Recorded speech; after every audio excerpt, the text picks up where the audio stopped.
أعوذ بالله من الشيطان الرجيم. بسم الله الرحمن الرحيم.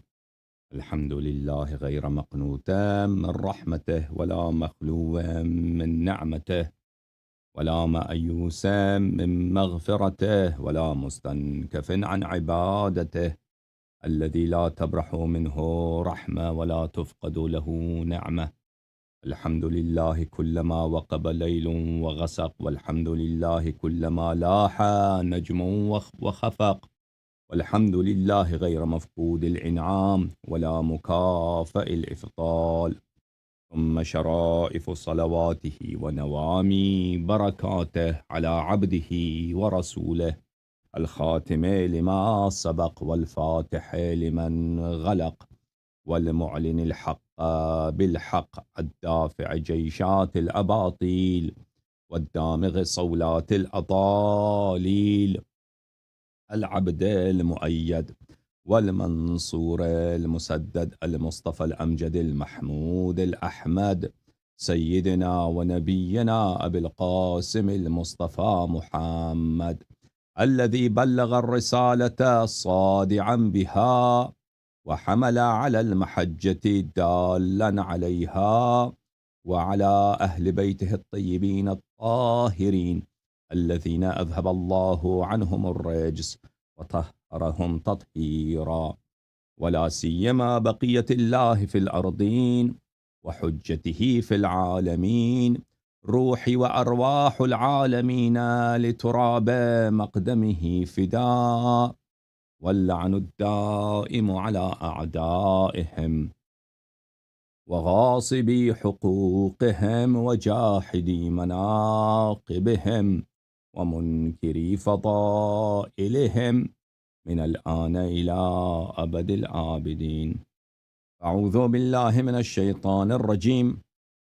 بسم الله الرحمن الرحيم. ويوم يعض الظالم على يديه يقول يا ليتني اتخذت مع الرسول سبيلا. صلى الله عليه وآله وسلم. يا ويلتى ليتني لم أتخذ فلانا خليلا، لقد أضلني عن الذكر بعد إذ جاءني، وكان الشيطان للإنسان خذولا. صدق الله العلي العظيم. اللهم صل على محمد وآل محمد.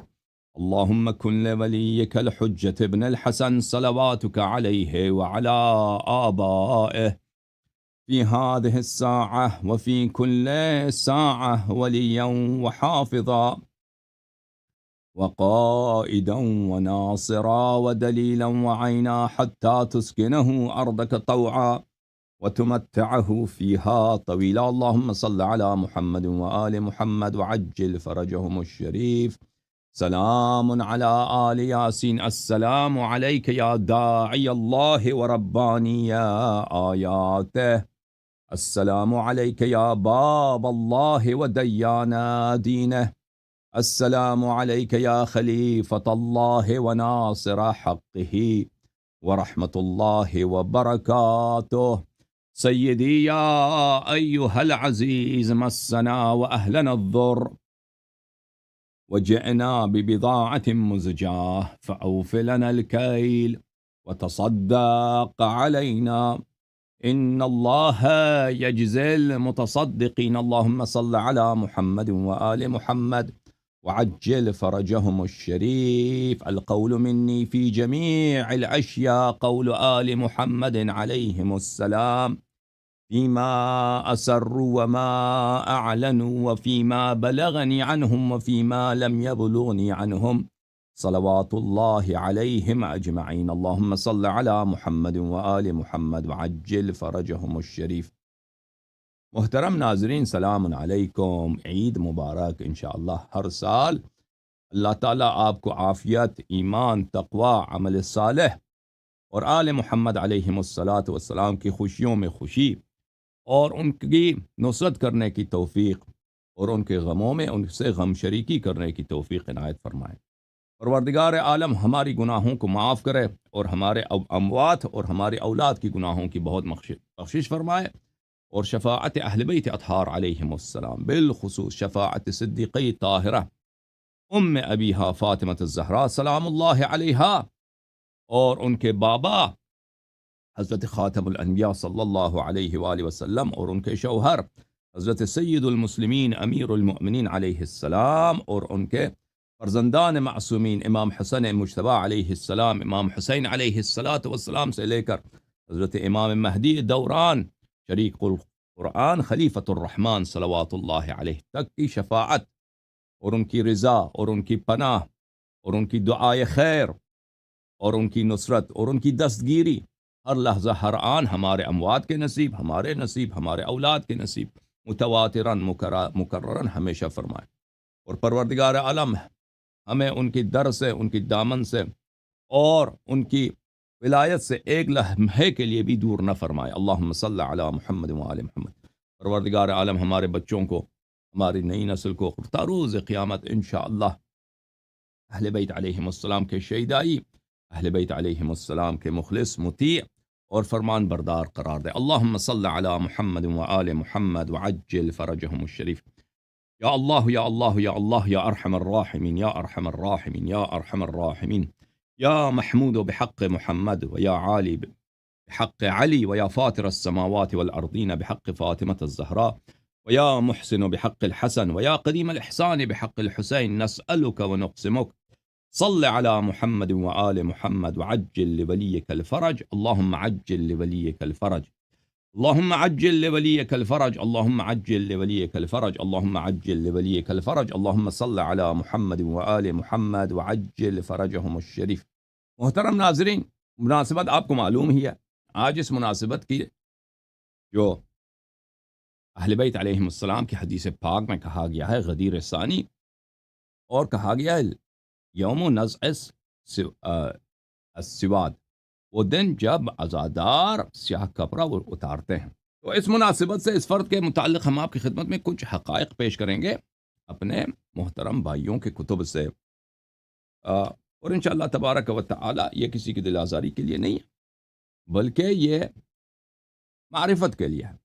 اسلام کی تاریخ میں جس شخص کو فاروق کا نام دیا گیا ہے، جڑے فاروق دا نام دیتی گئی ہے اور دیتی بھی یہودیوں نے ہے، تو وہ کیسا آدمی تھا؟ یہ کتاب محترم، میرے محترم ناظرین، تاج العروس من جواہر القاموس جزء 17 کتاب چھپی ہے کویت میں۔ یہاں پہ ملاحظہ فرمائیے میرے محترم ناظرین، صفحہ نمبر 72 میں بات ہو رہی دلال کی۔ دلال جو فروشوں کے بازار میں، گدہ فروشوں کے بازار میں دلالی کا کاروبار۔ پرانے زمانے میں گاڑی تو ہوتے نہیں تھے، اگر آپ نے کہیں سے کہیں سفر کرنا ہے، یا تو آپ کو خچر خریدنا ہے، یا آپ کو اونٹ خریدنا ہے، یا آپ کو گدہ خریدنا ہے، یا گھوڑا خریدنا ہے، تو یہ صاحب جو تھے مبرتش کس کو کہتے ہیں میرے عزیزو؟ الدلال او الساعی بین البائع والمشتری۔ دلال وہ شخص جو دوڑتا ہے، ساعی بولتے ہیں دوڑنے والے کو، دوڑتا ہے گاہک اور صاحب مال کے درمیان، اس کا کام ہے دوڑنا، دوڑتا ہے۔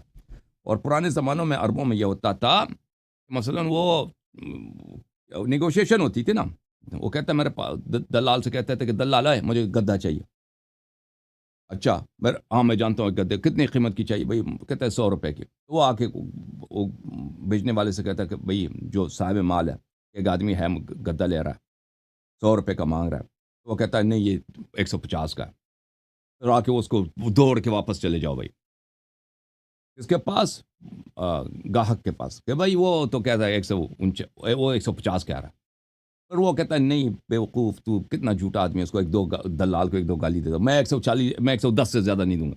پھر ادھر جا کے دوڑتا ہے، وہ کہتا ہے وہ 110، پھر وہ کہتا ہے نہیں میں 145 کو دوں گا، پھر واپس آتا ہے 145، پھر گاہک کہتا ہے نہیں میں 115 سے زیادہ نہیں دوں، تو اس تو بہت دوڑنا پڑتا ہے آگے پیچھے، اور اس میں بہت دفعہ جھوٹ بھی زیادہ بولنا پڑتا ہے دلالوں کو۔ تو یہ کام تھا ان کا۔ ورد فی الحدیث، حدیث شریف میں وارد ہوا ہے، کان عمر فی الجاہلیت مبرتشا، عمر خلیفہ بننے سے پہلے کیا تھے؟ یہ تھے بھائی، ہاں دلال تھے، بروکر تھے۔ کان یکتری للناس الابل والحمیر ویاخذ علیہ الجعل، یہ کرائے کے لیے ڈھونڈتے تھے بھائی، رینٹل، کار رینٹل، آج کل کار رینٹل چلتا ہے نا تو یہ اس زمانے میں گدا رینٹل کمپنی تھا، ان کا ایجنسی تھا گدا رینٹل، عمر بن الخطاب، تو جس کو گدا چاہیے وہی اس کے پاس چلے جاتے کہ اے ادھر آ۔ تو یہ جو ہے کاروبار اسی کا کرتے تھے۔ اچھا، اس کے بہت سارے اور بھی ہیں، گدا رینٹل کا آدمی کا اور بھی بہت سارے اس کے حوالے ہیں۔ ملاحظہ فرمائیے کتاب غریب الحدیث ابن جوزی صاحب کی، شاب منشورات محمد علی بیتون دار الکتب العلمیہ، اس میں فی الحدیث وکان عمر، وکان حدیث میں وارد ہے کان عمر فی الجاہلیت مبرتشا، المبرتش الساعی بین المشتری والبائی مثل الدلال، مبرتش کہتے ہیں دلال کو، بروکر، ٹھیک ہے نا۔ گدا رینٹل، ڈانکی رینٹل کمپنی تھی ان کی، کمپنی میں ویسے یہ خود ہی تھے، کمپنی میں بھی ایک آدمی، وہ آفس واپس بھی نہیں تھا نا، وہ ان کا آفس وہی تھا کہ بازار میں دوڑتے تھے۔ اچھا،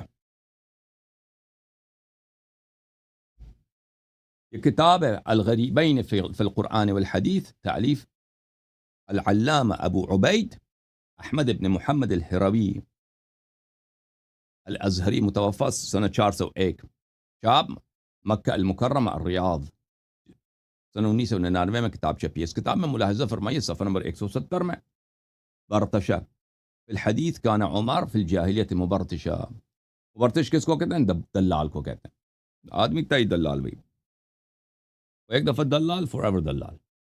القاموس المحیط، فیروز آبادی صاحب کی کتاب ہے، شاب مؤسس الرسالہ، سنہ 2005 میں چھپی ہے۔ المبرتش الدلال، مبرتش کس کو کہتے ہیں؟ دلال کو کہتے ہیں، صفحہ نمبر 585۔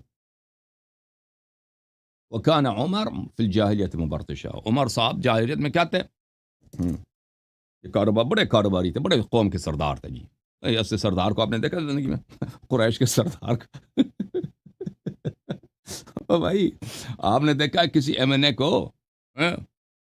وہ سبزی فروشوں کے بازار میں، وہ ہوتا ہے نا پاکستان میں کیا کہتے ہیں، منڈی کہتے ہیں، کیا کہتے ہیں پاکستان میں، وہاں پہ بھائی کوئی گاجر بیچا، گاجر کا وہ ہوتا ہے نا بروکر، اس طرح۔ اچھا، النہایہ فی الغریب الحدیث والاثر ابن الاثیر، چھاپ مؤسسۃ التاریخ الاسلامی، یہاں پر صفحہ نمبر 119 میں، برتشا کان عمر فی الجاہلیت مبرتشا، وہ مبرتش کیا؟ دلال، یہ حضرت دلال تھے جی۔ شمس العلوم دواء کلام العرب من الکلوم، اشوان ابن سعید الحمیری، متوفى سنہ 573، جز نمبر 1، کتاب چھپی ہے سنہ 1999 میں، یہ کتاب چھپی ہے ظاہراً دارالفکر دمشق میں۔ اچھا، یہاں پہ ملاحظہ فرمائے برتشا بل کان عمر فی الجاہلیت مبرتسا، یہ صاحب تئی دلال۔ ایک اور بھی آپ کو دکھائیں میرے محترم ناظرین، من جواہر اللغہ المطالع النصریہ بلی فی الاصول الخطیہ، تعلیف ابو الوفاء نصر ابن نصر یونس الوفائی الحوریسی، متوفى سنہ 1291، چاپ مکتبۃ السنہ قاہرہ میں چھپی ہے کتاب، سنہ 2005 میں۔ کان قبل اسلام ہی عمر بن الخطاب، اسلام سے پہلے مبرتش تھے، یعنی ای دلالا ای ساعیا بین الباع والمشتری، یہ دلال تھے بھائی۔ اچھا، وہ کسی اور چیز کی بھی دلالی نہیں ہوتی تھی ان کی، کس چیز کی دلالی تھی بھائی؟ ہاں، گدا خچر، ان چیزوں کی۔ اچھا، اور یہ دلالی کے ساتھ ساتھ ان کے ایک اور شرمناک تاریخ ہے، چلیں اسلام سے پہلے، زیادہ ہمارے عمری بھائی جو ہے نا اس بات پہ زیادہ شرمندہ ہوتے ہیں، ان کو ہونے دیں بھائی، تاریخ اب کیا کر سکتے ہیں، تاریخ ہے۔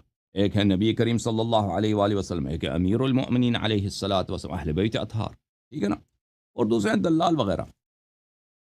قرآنی آیت ملاحظہ فرماؤ جناب، سورہ انعام میں اللہ تعالیٰ فرماتا ہے، یہ سورہ مبارکہ انعام ہے، اللہ تعالیٰ فرماتا ہے اعوذ باللہ من الشیطان الرجیم، آیت نمبر 140، قد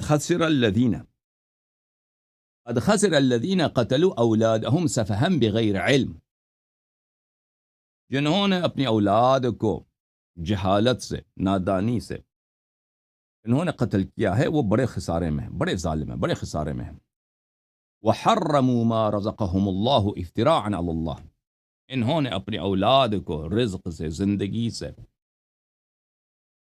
انہوں نے محروم کیا، اور اللہ تعالیٰ پہ انہوں نے افتراء باندھا ہے۔ فَذَلُّوا وَمَا كَانُوا مُهْتَدِينَ، یہ کیا ہے؟ یہ گمراہ ہیں اور یہ ہدایت پہ نہیں ہیں۔ یہ کس کی بات ہو رہی بھئی؟ کہ پرانے زمانے میں اسلام سے پہلے عرب اپنی بیٹیوں کو زندہ بگور کرتے تھے، یعنی بیٹی کو ولادت کے فوراً بعد اسی وقت، ولادت کے فوراً بعد اسی وقت، یا یہ ہوتا تھا کہ ولادت کے بعد نہیں، بیٹی 2 سال 3 سال 4 سال کی ہو گئی ہے تو اس کو زندہ بگور کرتے تھے۔ اچھا، ہمارے جو فاروق صاحب ہیں ان کے متعلق ان کے اپنے الفاظ ہیں، ملاحظہ فرمائیے۔ یہ کتاب الحاوی الکبیر، چاپ دار الکتب العلمیہ، الجزء الثالث عشر، یہ کتاب فقہ الحاوی الکبیر مذہب شافعی پہ ہے کتاب ہے، اور اس کے مصنف ہیں محمد ابن حبیب الماوردی۔ اچھا، ماوردی صاحب نے کتاب لکھی، یہ کتاب چھپی ہے سن 1994 میں، لیکن یہ کتاب یہ بہت پرانا آدمی ہے، یعنی یہ مجتہدین میں سے مجھے یاد نہیں سن پانچویں صدی کا یا چوتھی صدی کا یا چھٹی صدی کا، اس طرح پرانا آدمی ہے۔ یہاں پر صفحہ نمبر 67 میں شافعی صاحب کا فتویٰ کہ اگر کوئی کسی بے گناہ فرد کو قتل کرے تو اس کا کفارہ کیا ہے۔ آپ کسی بے گناہ کو قتل کرتے ہیں، اس کا کفارہ کیا؟ اس کے ذیل میں وہ یہ روایت نقل کرتے ہیں، وہ رویہ روایت ہے کن سے؟ عمر سے، عمر بن خطاب سے، قال انه قال یا رسول اللہ انی وعدت فی الجاہلیہ وعد واذا الموءودة سئلت بأي ذنب قتلت۔ موءودہ مفعول ہے، صیغہ مفعول ہے، جس کی وعد ہوئی ہے، موعودہ جس کی وعد ہوتی ہے زندہ بگور کرنے کو۔ وَإِذَا الْمَوْعُودَةُ سُئِلَتْ، موعودہ جب چھوٹی بچی سئلت بِأَيِّ ذَنبٍ قُتِلَتْ، ہم پوچھیں گے روز قیامت چھوٹی بچی کو تو تم نے زندہ بگور کیا کس جرم میں؟ کس جرم میں تم نے زندہ بگور کیا؟ بِأَيِّ ذَنبٍ، کس جرم میں؟ یہ قرآن کی آیت ہے۔ تو یہ ہوا، عمر کہتے ہیں کہ میں نے رسول پاک صلی اللہ علیہ وسلم سے پوچھا انی وعدت فی الجاہلیہ، اس زمانے میں جب بازار میں کاروبار تھا، میرا کاروبار کیا تھا؟ وہ بروکر تھے بھائی، اللہ، میں اس زمانے میں نے اپنی بیٹی کو زندہ بگور کیا ہے۔ اس کا کچھ بتا دیجئے۔ تو رسول پاک صلی اللہ علیہ وآلہ وسلم نے فرمایا اعتق عن کل موعود رقبہ، رسول اللہ صلی اللہ علیہ وسلم نے مجھے حکم دیا کہ جتنی بیٹیوں کو تم نے دفن کیا ہر ایک کے مقابلے میں ایک غلام آزاد کر دینا۔ ٹھیک ہے نا؟ اب اس نے کتنے کو قتل کیا، اپنے کتنے بیٹیوں کو اللہ جانتا ہے۔ وہ رسول پاک صلی اللہ علیہ وسلم کے جواب سے پتہ چلتا ہے کہ ایک سے زیادہ تھی وہ۔ ٹھیک ہے نا؟ کہ فرمایا کہ اعتق عن کل موعود رقبہ، جتنے کو تم نے زندہ بگور کیا ہے اس مثلا 2 کیا 3 4 5 جتنے کیا، اگر 4 کیے تو 4 غلام آزاد کرو، اگر 5 کیے تو 5 غلام آزاد کرو۔ پھر وہ کہتے ہیں کہ ان ذلك ان العرب في الجاهليه كانت تحفر تحت الحامل اذ ضربها الطلق حفيرة يسقط فيها ولدها اذا وضعته، فاذا كان ذكرا اخرجوه منها، وان كان انثى تركت في حفرتها وطم التراب عليها حتى تموت، وهذا قتل عمد وقد اوجبت فيه الكفارة۔ کہتے ہیں کہ عرب اس زمانے میں کیا کرتے تھے بھائی، کوئی عورت ہے نا، وہ بھی اس کو درد ہے، برتھ کا جو درد ہوتا ہے، ولادت کی جو درد ہوتے ہے، اس کو آئی ہے، ابھی ولادت کا وقت ہے، تو اس کے پیر کے نیچے زمین کو کھودتے تھے بھائی، خون اس کا گر جائے، بچہ بھی اس میں گر جائے نا۔ جو ہی بچہ گر جاتا تھا وہ اس کھڈے میں گر جاتا تھا، تو چھوٹا سا کھڈا وہ کھودتے تھے، تو اگر وہ لڑکا ہوتا تھا تو اس کو کھڈے سے نکال دیتے تھے، سمجھ میں آئی نا؟ اگر کھڈا ہوتا تھا تو نکال دیتے تھے، اگر لڑکی ہوتی تھی تو اس کو چھوڑتے تھے، اس پہ مٹی ڈال دیتے تھے، وہی مر جائے وہ۔ اچھا، لیکن عمر صاحب نے مختلف اشکال سے یہ کام کیے ہوں گے، فاروق صاحب نے۔ یہ کتاب تتمت اضواء البیان فی ایضاح القرآن بالقرآن، تعلیف محمد الامین ابن محمد المختار الجکنی الشنقیطی، الجزء التاسع۔ ملاحظہ فرمائیے اس کتاب میں تفسیر سورہ تکویر میں یہ آیات ہیں، وَإِذَا الْمَوْءُودَةُ سُئِلَتْ بِأَيِّ ذَنبٍ قُتِلَتْ، والموءودة المثقلة بالتراب حتى الموت وهي الجارية كانت تدفن حية، فكانوا يحفرون لها الحفرة ويلقونه فيها ثم يهيلون عليها التراب، کہتے ہیں موعودہ سے مراد یہ ہے کہ موعودہ بچی کو آپ موعودہ وہ بچی جس پہ آپ نے مٹی ڈال دیا، میں نے زندہ بغور کیا، وہ کھڈا کھودتے تھے نا، قبر کھودتے تھے بچے کے لیے، اس کو ڈالتے تھے بچی کے لیے اور اس کو زندہ بغور کرتے تھے. پھر وہ فرماتے ہیں وقد جاء عن عمر، وقد جاء عن عمر قوله، عمر صاحب سے، فاروق صاحب تو روایت ہوئی ہے کہ فاروق صاحب نے فرما دیتا ہے امران فی الجاہلیہ احدہما یبکینی والآخر یضحکنی، کہتے ہیں مجھ سے دو باتیں ہوئیں جاہلیت میں دو کام کرتا تھا، وہ مجھے یاد آتے ہیں، ایک کام کی وجہ سے میں روتا ہوں، دوسری کام کی وجہ سے میں ہنستا ہوں. اما الذی یبکینی، جو مجھے رلاتا ہے، جو فاروق نو رلاندہ پیا ہے، جو فاروق صاحب کو رلاتا ہے وہ کیا ہے؟ ہاں وہ یہ ہے فقد ذهبت بابنة لی لأوادها، میری ایک بچی تھی، میں اس کو اپنے ساتھ لے کے گیا کہ میں اس کو زندہ بغور کر دوں. فكنت احفر لها الحفرة وتنفض التراب عن لحيتي وهي لا تدري ماذا اريد لها. دیکھیں اس شخص کو، عمر کہتا ہے کہ میں بچی کو ساتھ لے کے گیا کہ بھئی میں اس کو، بچی کو کیا معلوم بیچارے کو، اب 3 سال کا، 4 سال کا، 5 سال کا، ٹھیک ہے نا، خالہ ہے ان لوگوں کا، خالہ، کیونکہ حفصہ ان کی ماں، ان کے خالہ، بیچاری خالہ کو. اب 5 سال کی بچی ہے، 3 سال، 4 سال، 6 سال کی، وہ بچی کے دل میں باپ کے لیے بہت ہی محبت بھی ہوتی ہے، باپ جتنا بدماش بھی ہو نا، پھر بھی بچیاں بہت مہربان ہوتی ہیں. تو میں اس کو لے کے گیا، عمر خود کہتا ہے مجھے جب یاد آتا ہے تو مجھے رونا آتا ہے اس مسئلے پہ. میں بچی کو لے کے گیا اپنے ساتھ کہ میں اس کو دفن کر دوں، زندہ بغور کر دوں. تو میں زمین کھودنے لگا، اور زمین کھودتا تو یہ بچی آتی تھی اور میرے داڑھی پہ جو مٹی آ جاتا تھا اس کو اپنے ہاتھوں سے صاف کرتی تھی. اس کو پتہ نہیں ہوتا، بچی کو پتہ نہیں تھا کہ میں کیا کرنے لگا ہوں. یہ نص الفاظ ہیں عمر کے، یہ شیعوں کا کتاب نہیں ہے، یہ نص الفاظ ہیں عمر کے، ان مخالفین کے اپنے کتاب میں. اور بچی کو میں زندہ بغور کرنے لگا ہوں نا، میں وہ بچی کو نہیں معلوم، ابا جان وہاں پہ کھڈا کود رہے ہیں، قبر کود رہے ہیں، اس بچی کو کیا معلوم. اب میرے چہرے پہ، میرے کپڑے میں وہ آتا ہے نا، غبار آتا ہے، خاک آتا ہے، تو مٹی آتی ہے، تو وہ اس کو جھاڑنے لگتی ہے، اس کو صاف کرنے لگتی ہے. تو پھر کہتا ہے فَإِذَا تَذَكَّرْتُ ذَلِكَ بَكَيْتُ، عمر کہتا ہے کہ مجھے جب یہ واقعہ یاد آتا ہے تو میں روتا ہوں، ٹھیک ہے نا. اچھا، والأخرى كنت أصنع إلها من التمر، دوسرا واقعہ جو مجھے ہنساتا ہے وہ یہ ہے، كنت أصنع إلها من التمر أضعه عند راح السيح يحرسني ليلا، کہتا ہے میں کھجور سے بت بناتا تھا، کھجور سے بت بناتا تھا اور اس کو اپنے سرہانے پہ رکھتا تھا، اپنے بستر سرہانے پہ رکھتا تھا تاکہ یہ میری محافظت کرے. اپنی محافظت کے لیے میں بت بناتا تھا کھجور سے تاکہ یہ میری محافظت کرے. فَإِذَا أَصْبَحْتُ مُعَافًا أَكَلْتُ، اور صبح جب میں اٹھتا تھا، بھوک لگتا تھا تو میں اسی اپنے خدائی کو کھا لیتا تھا. فَإِذَا تَذَكَّرْتُ ذَلِكَ ضَحِكْتُ فِي نَفْسِي، اور جب مجھے یہ واقعہ یاد آتا ہے تو میں ہنستا ہوں. اور ٹھیک ہے بھائی، مزید البیان فی مذہب الامام الشافعی، شاب دار المنہاج، تعلیف ہے ابو الحسن یحییٰ ابن ابی الخیر ابن سالم العمرانی الشافعی الیمنی. شاب دار المنہاج مجلد نمبر 11، کتاب چھپی ہے دار المنہاج میں، صفحہ نمبر 662 میں.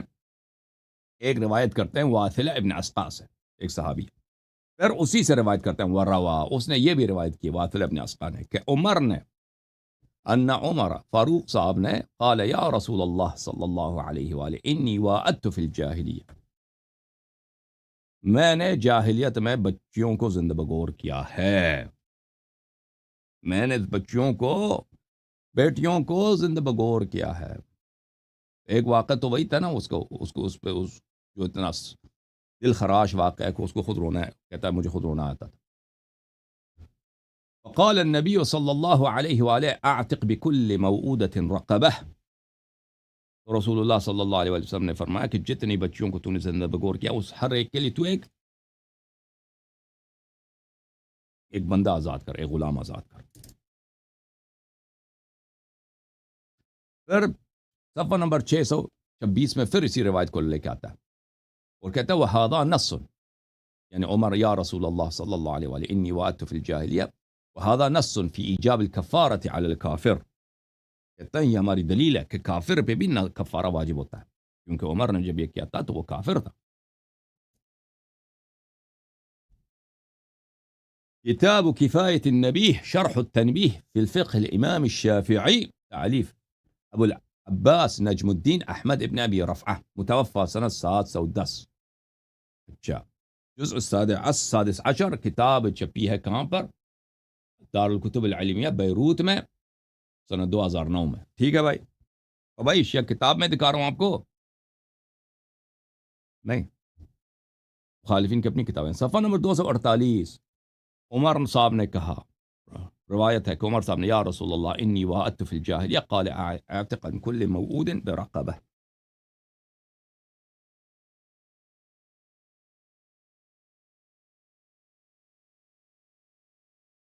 جناب یہ کتاب ہے المختار من طرائف الامثال والاخبار، تالیف نبیہ الداموری، کتاب چھپی ہے دارالکتب اللبنانی میں۔ یہاں پہ صفحہ نمبر 29 میں یہ روایت کرتے ہیں، عمر صاحب سے پوچھا گیا، ما اعجب ان اعجب ما مر به فی حیاته، فقال، عمر صاحب سے پوچھا گیا کہ آپ اپنی زندگی کے عجیب ترین واقعہ میں سنا دیں، عجیب ترین واقعہ، انوکھا ترین واقعہ سنا۔ تو کہا ہما حادثتان، عمر صاحب نے کہا کہ دو واقعات ہیں، کلما تذکرت الاولی ضحکت وکلما تذکرت الاخری بکیت، جب مجھے ایک یاد آتا ہے تو ہمیشہ میں ہنستا ہوں، اور جب دوسرا واقعہ مجھے یاد آتا ہے ہمیشہ میں روتا ہوں۔ فقیل لہو فما الاولی التی تضحکک، لوگوں نے پوچھا، صحابہ اکرام نے پوچھا، ٹھیک ہے نا، فاروق صاحب بتائیے وہ واقعہ جس کی وجہ سے آپ ہمیشہ ہنستے ہیں، وہ فرما دیں، ہمیں بتائیں وہ کیا ہے۔ تو فاروق صاحب نے اس طرح تشریح کی ہے، كنت في الجاهلية أعبد صنما من العجوة فإذا دار العام أكلت هذا الصنم وصنعت من البلح الجديد صنما غيره۔ بلح کھجور کے اسامی میں سے ایک اسم ہے حجاز میں، کہتا ہے جاہلیت میں کھجور سے بت بناتا تھا، اور ایک سال جب گزرتا تھا تو میں اس کو کھا لیتا تھا اسی بت کو کھا لیتا، اپنے خدا کو کھا لیتا تھا، پھر دوسرے کھجوروں سے دوسرا بت بنا لیتا تھا اپنے لیے۔ قیل لہ ما الاخری التی تبکیک، لوگوں نے پوچھا کہ عمر صاحب، فاروق صاحب، سانو دسو وہ کیڑا واقعہ ہے جڑا تمہانو رولاندا پیا ہے، جو آپ کو رلاتا ہے، وہ کون سا واقعہ ہے، ہمیں سنا دیں۔ تو فاروق صاحب نے کہا، بینما کنت احفر حفرة لواد ابنتی کان الغبار یتناثر على لحیتی، کہتا ہے میں اپنی بیٹی کو لے کے گیا تھا کہ میں اس کو زندہ بگور کر دوں، اور میں قبر کود رہا تھا اس بیچارے کے لیے، قبر کود رہا تھا بچی کے لیے، فکانت، اور جب میں قبر کود رہا تھا تو اس کا غبار، گرد جو ہے وہ میری داڑھی پہ آ جاتا تھا، داڑھی پہ بیٹھتا تھا۔ فکانت ابنتی هذه تنفض عن لحیتی هذا الغبار، اور یہ معصوم بیٹی، بچی جو ہے، میری داڑھی سے اپنے ہاتھوں سے، ننے ننے ہاتھوں سے یہ صاف کرتی تھی۔ وہ کودتا ہوگا نا، بیٹھتا ہوگا ایک سانس لینے کے لیے، پھر بچی آتی ہوگی بیچاری، بابا جان اس کو داڑھی صاف کرتی ہوگی اس کی۔ ومع ذلك فقد وعدتها، اس کے باوجود میں نے اس کو دفنا دیا، اس کے باوجود میں نے اس کو زندہ بگور کر دیا، اس معصومیت کے ساتھ، ٹھیک ہے، میں نے اس کو زندہ بگور کر دیا۔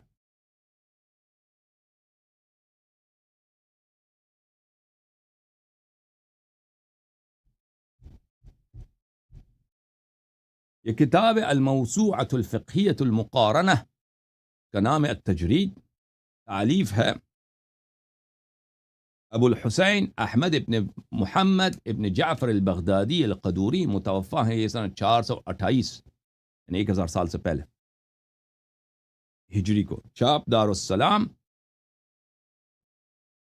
یہ کتاب چھپی ہے سنہ 2004 میں دارالسلام مصر میں، قاہرہ مصر میں۔ ملاحظہ فرمائیے اس کتاب میں صفحہ نمبر 5809 میں، جلد نمبر 11 میں، روی عن عمر انه سأل النبي صلی اللہ علیہ وآلہ انی وعدت فی الجاہلیہ فقال اعتق عن لكل موعود رقبہ، عمر صاحب رسول پاک صلی اللہ علیہ وسلم کے پاس گئے، کہ ہاں مجھ سے بھی یہ غلطی ہو گئی، میں نے بچوں کو زندہ بگور کیا، تو فرمایا کہ ہر بچی کے مقابلے میں ایک غلام آزاد کر،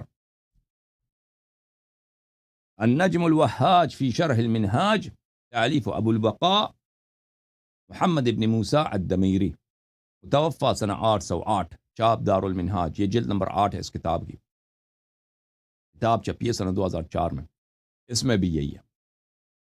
عمر صاحب نے کہا کہ میں نے جاہلیت میں بچوں کو زندہ بگور کیا ہے، تو رسول پاک صلی اللہ علیہ وآلہ وسلم نے فرمایا ہے کہ ہر بچی کے مقابلے میں ایک غلام آزاد کر۔ اب اس نے کتنے بچوں کو زندہ بگور کیا ہوگا۔ یہ عباس محمود العقاد صاحب جو ہیں، یہ مصر میں ابھی پچھلی صدی میں بہت بڑے اسلامک تھنکر اور بہت بڑے رائٹر گزرے ہیں۔ یہ کتاب عباس محمود العقاد صاحب کی ہے، عبقریت عمر، دی جینیس آف عمر۔ عبقریہ بولتے ہیں جینیس کو، عمر کا عبقریت، عمر کا نبوغ، عمر کی عبقریت، عبقریت بولتے ہیں نبوغ کو، جینیس ہونے کو۔ عمر ہیرو تھا، عمر ذہین تھا، عمر بڑا ہی چنگا آدمی تھا۔ اچھا، عبقریت عمر، عباس محمود العقاد، یہ کتاب چھپی ہے سنہ 1998 میں۔ یہاں پہ صفحہ نمبر 190 میں فرماتے ہیں، کہتے ہیں وكثير على المصدقين المفرطين في التصديق أن يعرفوا هذا عن عمر ثم يصدقوا أنه وعد بنتا في الجاهلية على تلك الصورة البشعة التي انتقلت إلينا في بعض الروايات۔ کہتے ہیں ہم لوگ عادی ہو چکے ہیں عمر کی تعریفیں سننے کے لیے، اس لیے ہمارے لیے بہت مشکل ہے اس بات پہ یقین کرنا۔ عمر نے بچیوں کو زندہ بگور کیا، اور اس کی جو روایت ہمارے پاس ہے وہ اتنی خوفناک روایت ہے کہ انسان کو اس سے وحشت ہوتی ہے، اور وہ خلاصت ہے، اس کا خلاصہ یہ ہے کہ عمر اپنے دوستوں کے ساتھ بیٹھتے تھے، اضحک قلیلا ثم بکا، پہلے تھوڑے سے ہنسے پھر تھوڑے سے روئے عمر۔ تو لوگوں نے پوچھا کہ فسألہ من حضر، لوگوں نے پوچھا کہ وجہ کیا ہے کہ آپ پہلے ہنسے پھر آپ روئے؟ تو اس نے کہا کہ جاہلیت میں کیا کرتا تھا، میں کھجور سے اپنے لیے خدا بناتا تھا، پھر اس کو کہا جاتا تھا، وَهَذَا سَبَبُ ضَحْكِ، اس وجہ سے میں ہنس پڑا ہوں کہ میں کیا کرتا تھا بھائی۔ اور اما بکائی، لیکن میرا گریہ اس لیے فَلِأَنَّهُ كَانَتْ لِي ابْنَةٌ فَأَرَدْتُ وَادَهَا فَأَخَذْتُهَا مَعِي وَحَفَرْتُ لَهَا حُفْرَةً فَصَارَتْ تَنْفُضُ التُّرَابَ عَنْ لِحْيَتِي فَدَفَنْتُهَا حَيَّةً۔ میرا گریہ اس لیے ہے کہ میری ایک بیٹی تھی، میں نے ارادہ کیا، میں نے نیت کی، میں نے ارادہ کیا کہ میں اس کو زندہ بگور کرتا ہوں، پھر میں اس کو اپنے ساتھ لے گیا اور میں نے اس کے لیے کھڈا کھودا، ایک قبر کھودا، فصارت تنفض التراب عن لحیتی، تو وہ بچی اپنے معصوم اور ننھی ہاتھوں سے میری داڑھی سے میرے چہرے پہ جو خاک تھا اس کو صاف کرنے لگی ہے۔ فدفنتها حیۃ، اس کے باوجود میں نے اس کو زندہ دفن کیا، زندہ دفن کیا۔ یہ شیعوں کی کتاب، بعد میں نہیں کہنا اللہ ارے درا کے فاروق کو گالی دیتا ہے، اس کو تکفیر کرتا ہے، بھائی یہ ان کی اپنی ایک لفظ بھی میرا نہیں ہے، سب ان کی اپنی کتابوں سے۔ یہ کتاب ہے دراست النقدیہ فی المرویات الواردہ فی شخصیت عمر، تالیف کتاب کس وزارت التعلیم العالی المملکۃ العربیۃ السعودیہ، high education ministry of the kingdom of Saudi Arabia, okay. تالیف کس کی ہے؟ تالیف الشیخ عبد السلام ابن محسن آل عیسیٰ، جزء اول۔ یہ وہابیوں نے کتاب لکھی عمر کے متعلق، کتاب چھپی ہے سنہ 2002 میں۔ اس کتاب میں صفحہ نمبر 107 میں ومن مساوی الجاہلیہ التي ذکر عمر ان تصف بها في الجاہلیہ، کہتا ہے وہ عادات عمر نے خود اعتراف کیے ہیں کہ جاہلیت میں وہ اس برے عادات میں وہ مبتلا تھا۔ ایک تو یہ تھا کہ وہ بڑا شرابی تھا، انتعاتی الخمور و شربها، بڑا شرابی تھا، یعنی مکے میں اس سے بڑا شرابی تھا ہی نہیں، مکے میں سب سے بڑا شرابی کون تھا؟ فاروق صاحب، کیونکہ فقد روی عنہ وانی لکنت لاشرب الناس لها في الجاہلیہ، اس کے بہت مصادر ہیں، ابھی میرا موضوع نہیں ہے کہ یہ شراب پیتا تھا یا نہیں پیتا، لیکن انی عمر کی اپنی قول ہے، انی کنت لاشرب الناس لها في الجاہلیہ، میں سب لوگوں سے، عمر کے اپنے اقوال ہیں کہ سب لوگوں سے بڑا شرابی، سب لوگوں سے بڑا شرابی میں تھا۔ اچھا، لاشرب الناس۔ پھر صفحہ نمبر 110 میں ومنها وعد البنات وهي عادة العرف عادت عرف بها العرب لتفضيلهم الذكور على الاناث. کہتا ہے کہ اور ایک اور عادات گنتا جاتا ہے عمر کی. انہی عادات جاہلیت میں سے ایک عادت یہ تھی عمر میں اسے بچوں کو زندہ بغور کیا. اور یہ عربوں میں رسم تھا. سب لوگ نہیں کرتے تھے, بعض عرب کرتے تھے. انہی میں سے عمر تھا کہ بچیوں کو اس نے زندہ بغور کیا. اور قرآن نے بھی کہا نا, وہ پھر روایت بھی نقل کرتا وَإِذَا بُشِّرَ أَحَدٌ بِالْأُنثَىٰ ظَلَّ وَجْهُهُ مُسْوَدًّا وَهُوَ كَظِيمٌ. اگر پرانے زمانے میں اسلام سے پہلے جاہلیت والوں کو اگر کہتے ہیں آپ کے گھر بچی پیدا ہوئی ہے تو وہ ناراض ہو جاتی ہے. اس کے چہرے پہ ناراضگی کے آثار آ جاتے ہیں. وَأَمَّا عُمَرْ فَقَدْ ذُكِرَ عَنْهُ أَنَّهُ وَعَدَ ابْنَةً لَهُ فِي الْجَاهِلِيَّةِ. صفحہ نمبر 111 میں عمر سے مروی ہے, اس نے اپنی بیٹی کو زندہ بغور کر لیا. اچھا صحیح ہے بھائی. فاروق صاحب کی معرفت ہو رہی نہیں ہو رہی؟ اچھا, اب پھر اسلام آیا اور یہ شخص مسلمان ہوا ہے اور پھر یہ خلیفہ بھی بنا. ٹھیک ہے نا. اسلام کا عمود کیا ہے؟ الصلاۃ عمود الدین. اسلام کا عمود کیا ہے؟ نماز ہے کہ نہیں بھائی؟ اب آگے دیکھتے ہیں کہ عمر نماز کیسے پڑھتا تھا. عمر کی نماز کو دیکھتے ہیں. یہ اسلام سے پہلے اس کی حالت تو دیکھی آپ نے. اب شراب وغیرہ وہ ابھی اس کے سب باتیں تو ایک پروگرام میں پیش نہیں کر سکتے. اس کی نماز کی طرف دیکھتے ہیں. ملاحظہ فرمائیں قرآن مجید میں اللہ تعالیٰ سورہ مؤمنون میں فرماتا ہے بسم اللہ الرحمن الرحیم قد افلح المؤمنون الذین هم فی صلاتهم خاشعون. ٹھیک ہے بھائی, قد افلح المؤمنون, مؤمنین فلاح پائے. مومن کون ہے؟ الذین هم فی صلاتهم خاشعون. مومن وہ ہیں کہ جو اپنے صلات میں اللہ سے ڈرتے ہیں. صلات میں, نماز میں ان پہ خشوع طاری ہوتی ہے. نماز میں وہ اللہ تعالیٰ سے ڈرتے ہیں. الذین هم عن اللغو والذین هم عن اللغو معرضون. لغو سے وہ اعراض کرتے ہیں. اچھا لیکن پہلا صفت کیا ہے؟ پہلا صفت اس کی ہے کہ وہ لغو سے نماز میں خاشع, لغو سے اعراض کرتے ہیں. اگلے صفات سے میں کام نہیں ہے, والذی ابھی فی الحال کام نہیں ہے. پھر فرمایا اولئک هم الوارثون الذین یرثون الفردوس هم فیہا خالدون. فرمایا یہی جن کی صفات اس آیات میں بتائی گئی مومنین کی, اور اس کا پہلا صفت یہ ہے کہ نماز میں خاشع ہو. اولئک هم الوارثون, یہ صرف یہی وارث ہے, ان کے علاوہ اور وارث نہیں ہے. کس چیز کے وارث ہے؟ الذین یرثون الفردوس, جنت الفردوس کے وارث ہیں. یہ رب کے جنت الفردوس کے وارث ہیں اور وہاں پہ ہمیشہ رہیں گے. یعنی کیا مطلب؟ یعنی جو دیکھیں میں نے کہا تھا آپ سے کہ مسند علیہ جب معرفہ ہوں تو وہ حصر کی پہ دلالت کرتا ہے. ضمیر فصل آ جائے تو وہ حصر پہ دلالت کرتا ہے. یہاں پہ حصر کے کئی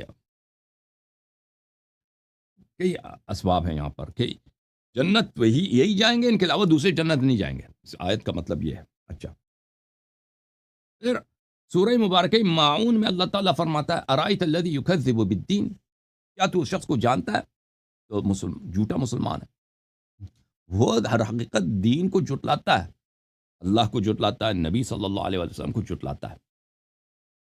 ٹھیک ہے نا. وہ شخص جھٹلاتا ہے لیکن کیا وہ واقعا کہتا ہے کہ یہ سب جھوٹ ہے؟ مثلا نہیں, زبان سے نہیں کہتا, اس کے عمل سے تم پہچان ہو گئے. اس کے عمل سے ہم کیسے پہچانے؟ الذین هم عن صلاتهم ساہون, وہ اپنے نماز سے غافل ہیں, نماز میں خاشع نہیں, نماز میں غافل ہیں. تو پتہ چلا میرے محترم بھائیوں کہ نماز عمود الدین ہے, اور نماز میں جو خاشع ہے وہ جنتی ہے, اور نماز میں جو خاشع نہیں وہ جنتی نہیں ہے. اور پتہ یہ چلا کہ جو نماز میں غافل ہے اللہ کی یاد سے, وہ کیا ہے؟ وہ مکذب بالدین ہے.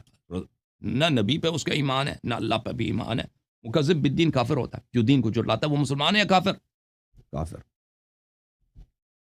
یہ کتاب مجموعۃ الفتاوی ابن تیمیہ حرانی صاحب کی جز نمبر 22.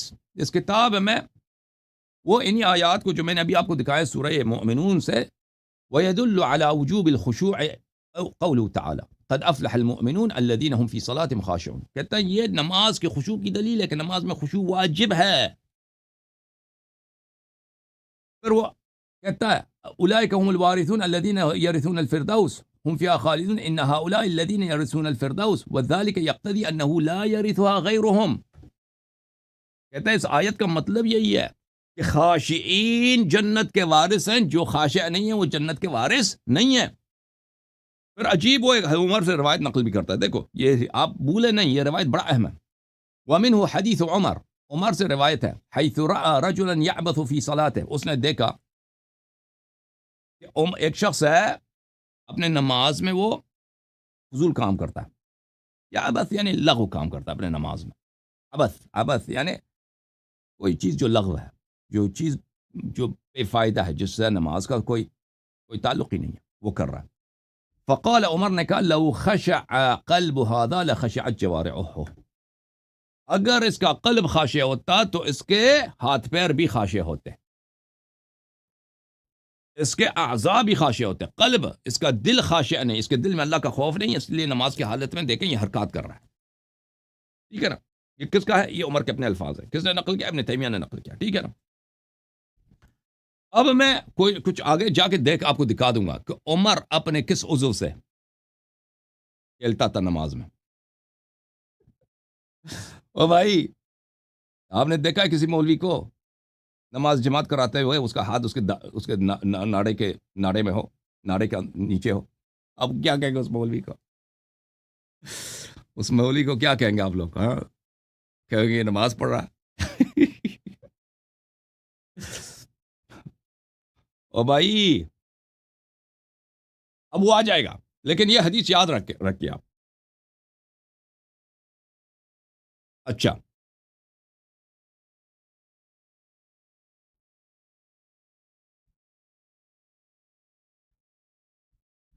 ہم اس کی طرف آئیں گے کہ آدمی نماز کیسے پڑھتا تھا، نماز میں اس کی خشوع ہوتی تھی نہیں ہوتی تھی، یہ سب آپ کی خدمت میں عرض کریں گے۔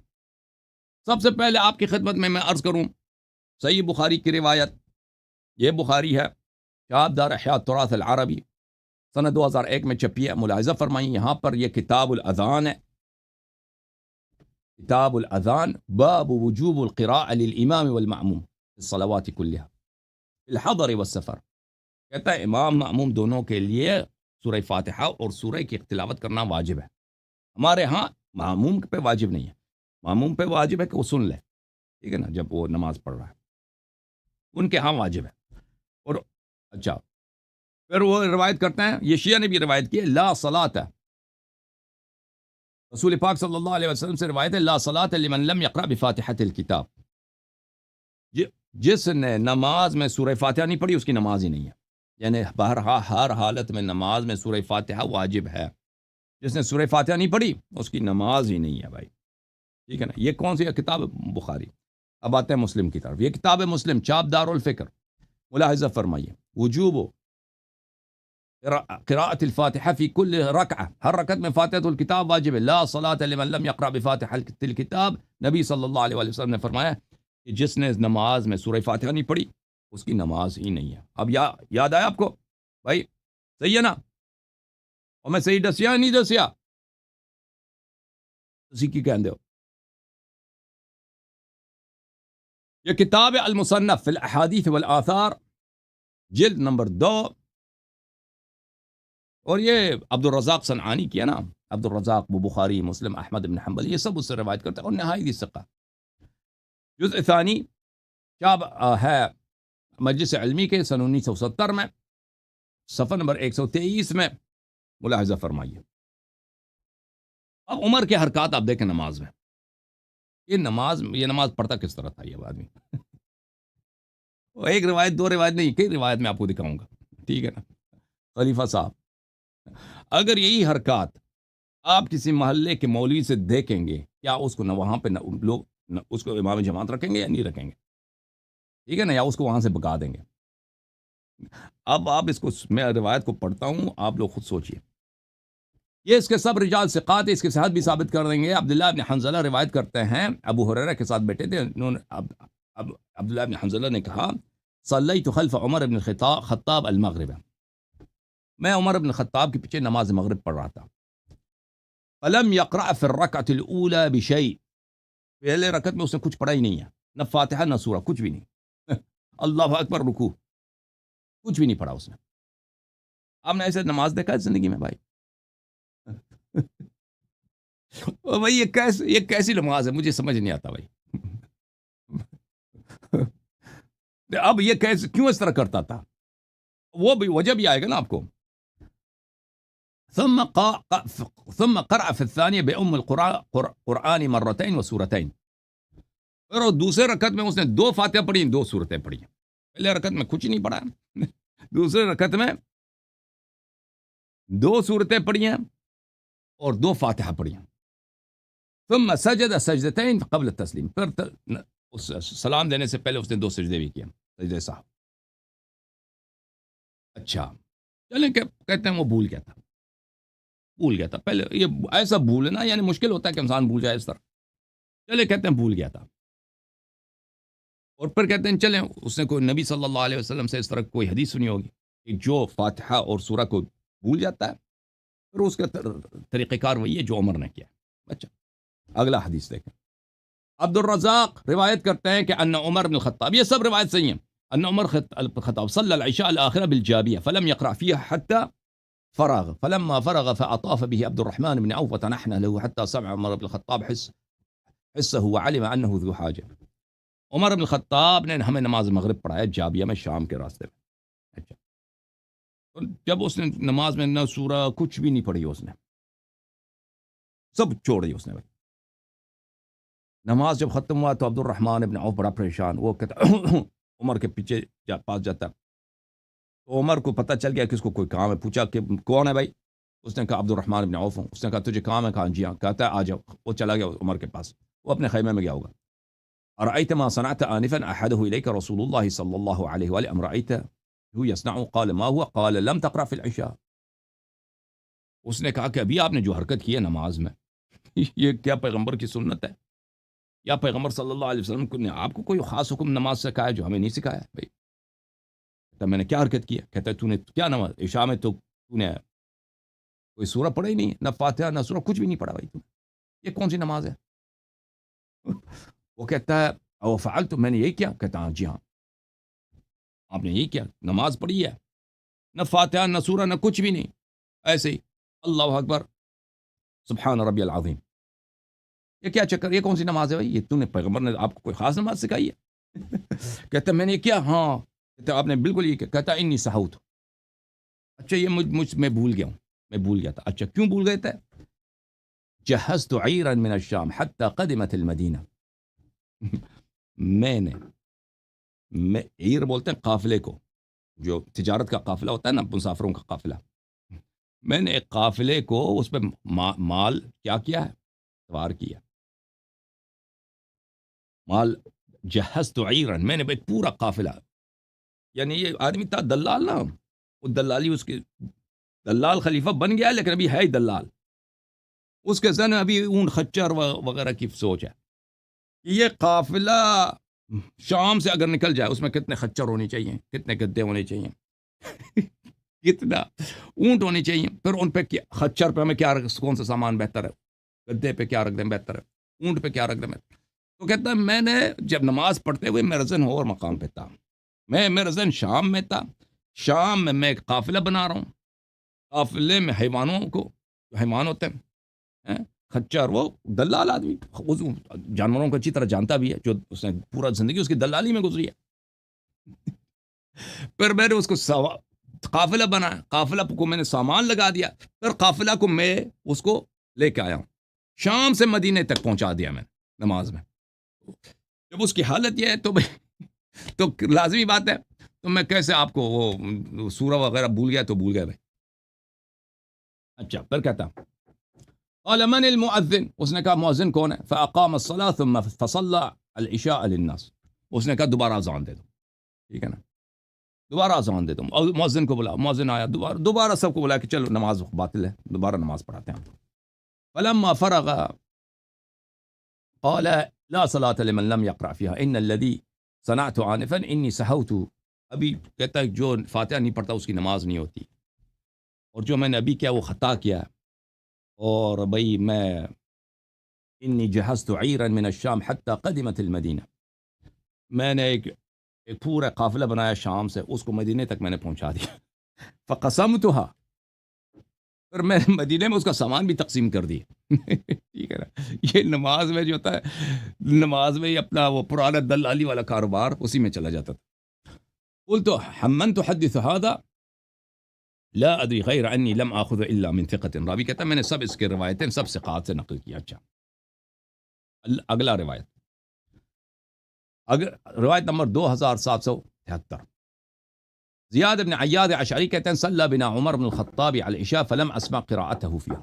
کہتا ہے عمر نے ایک دفعہ میں نماز پڑھایا تو میں نے دیکھا کہ اس نے نہ آیت نہ سورہ کچھ بھی نہیں پڑھا بھائی، نہ فاتحۃ کچھ بھی نہیں پڑھا. فقال له ابو موسى العشری ما لك لم تقرأ یا امیر الفاسقین. ابو موسیٰ العشری نے کیا ہو گیا، او بھائی سورہ پڑھو، کوئی فاتحہ پڑھو، یہ کون سی نماز ہے؟ قال كذلك يا عبد الرحمن بن عوف. اس نے کہا عبد الرحمن بن عوف سے بھی پوچھا، یہی ہوا ہے بھائی. عبد الرحمن نے کہا جی آپ نے نماز جو ہے غلط پڑھائی ہے. امر المؤذن فاقام الصلاة وقرأ قراءة فسمعتها وانا في مؤخر الصفوف. پھر اس نے دوبارہ کہا کہ اذان دے دو، اور دوبارہ لوگوں کو بلایا، دوبارہ جماعت ہوئی ہے. جب نماز ختم ہوئی ہے تو پھر اس نے سورہ پڑھا، انی كنت لاصلي واحدث في نفسي بعير بعثتها من المدينة باقطابها واحلاسها متى ياتي.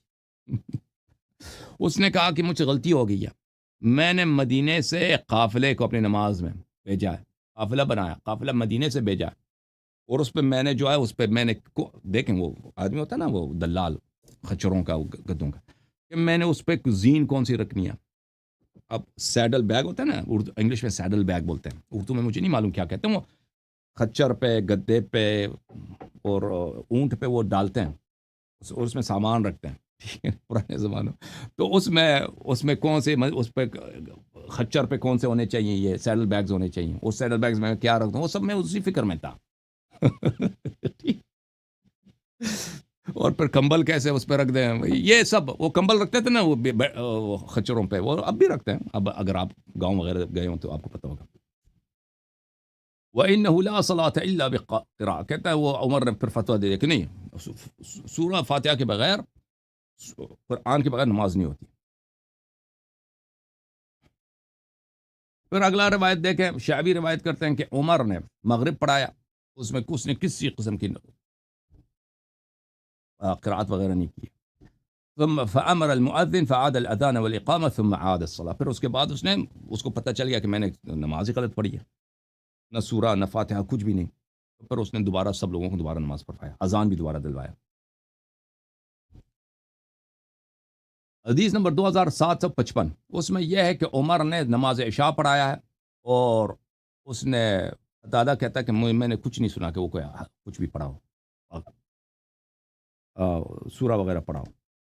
تو جب اس کو پتہ چلا کہ اس نے نہیں پڑھا ہے تو اس نے کہا انی جہزت عیرا من المدینہ حتی ورد الشام فکنت ارحلها مرحلة مرحلة.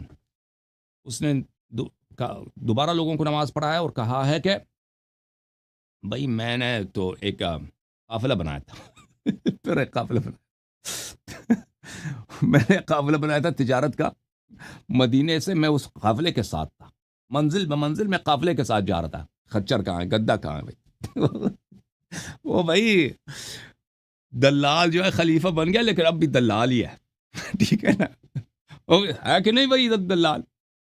پھر اس نے لوگوں کو دوبارہ نماز پڑھوایا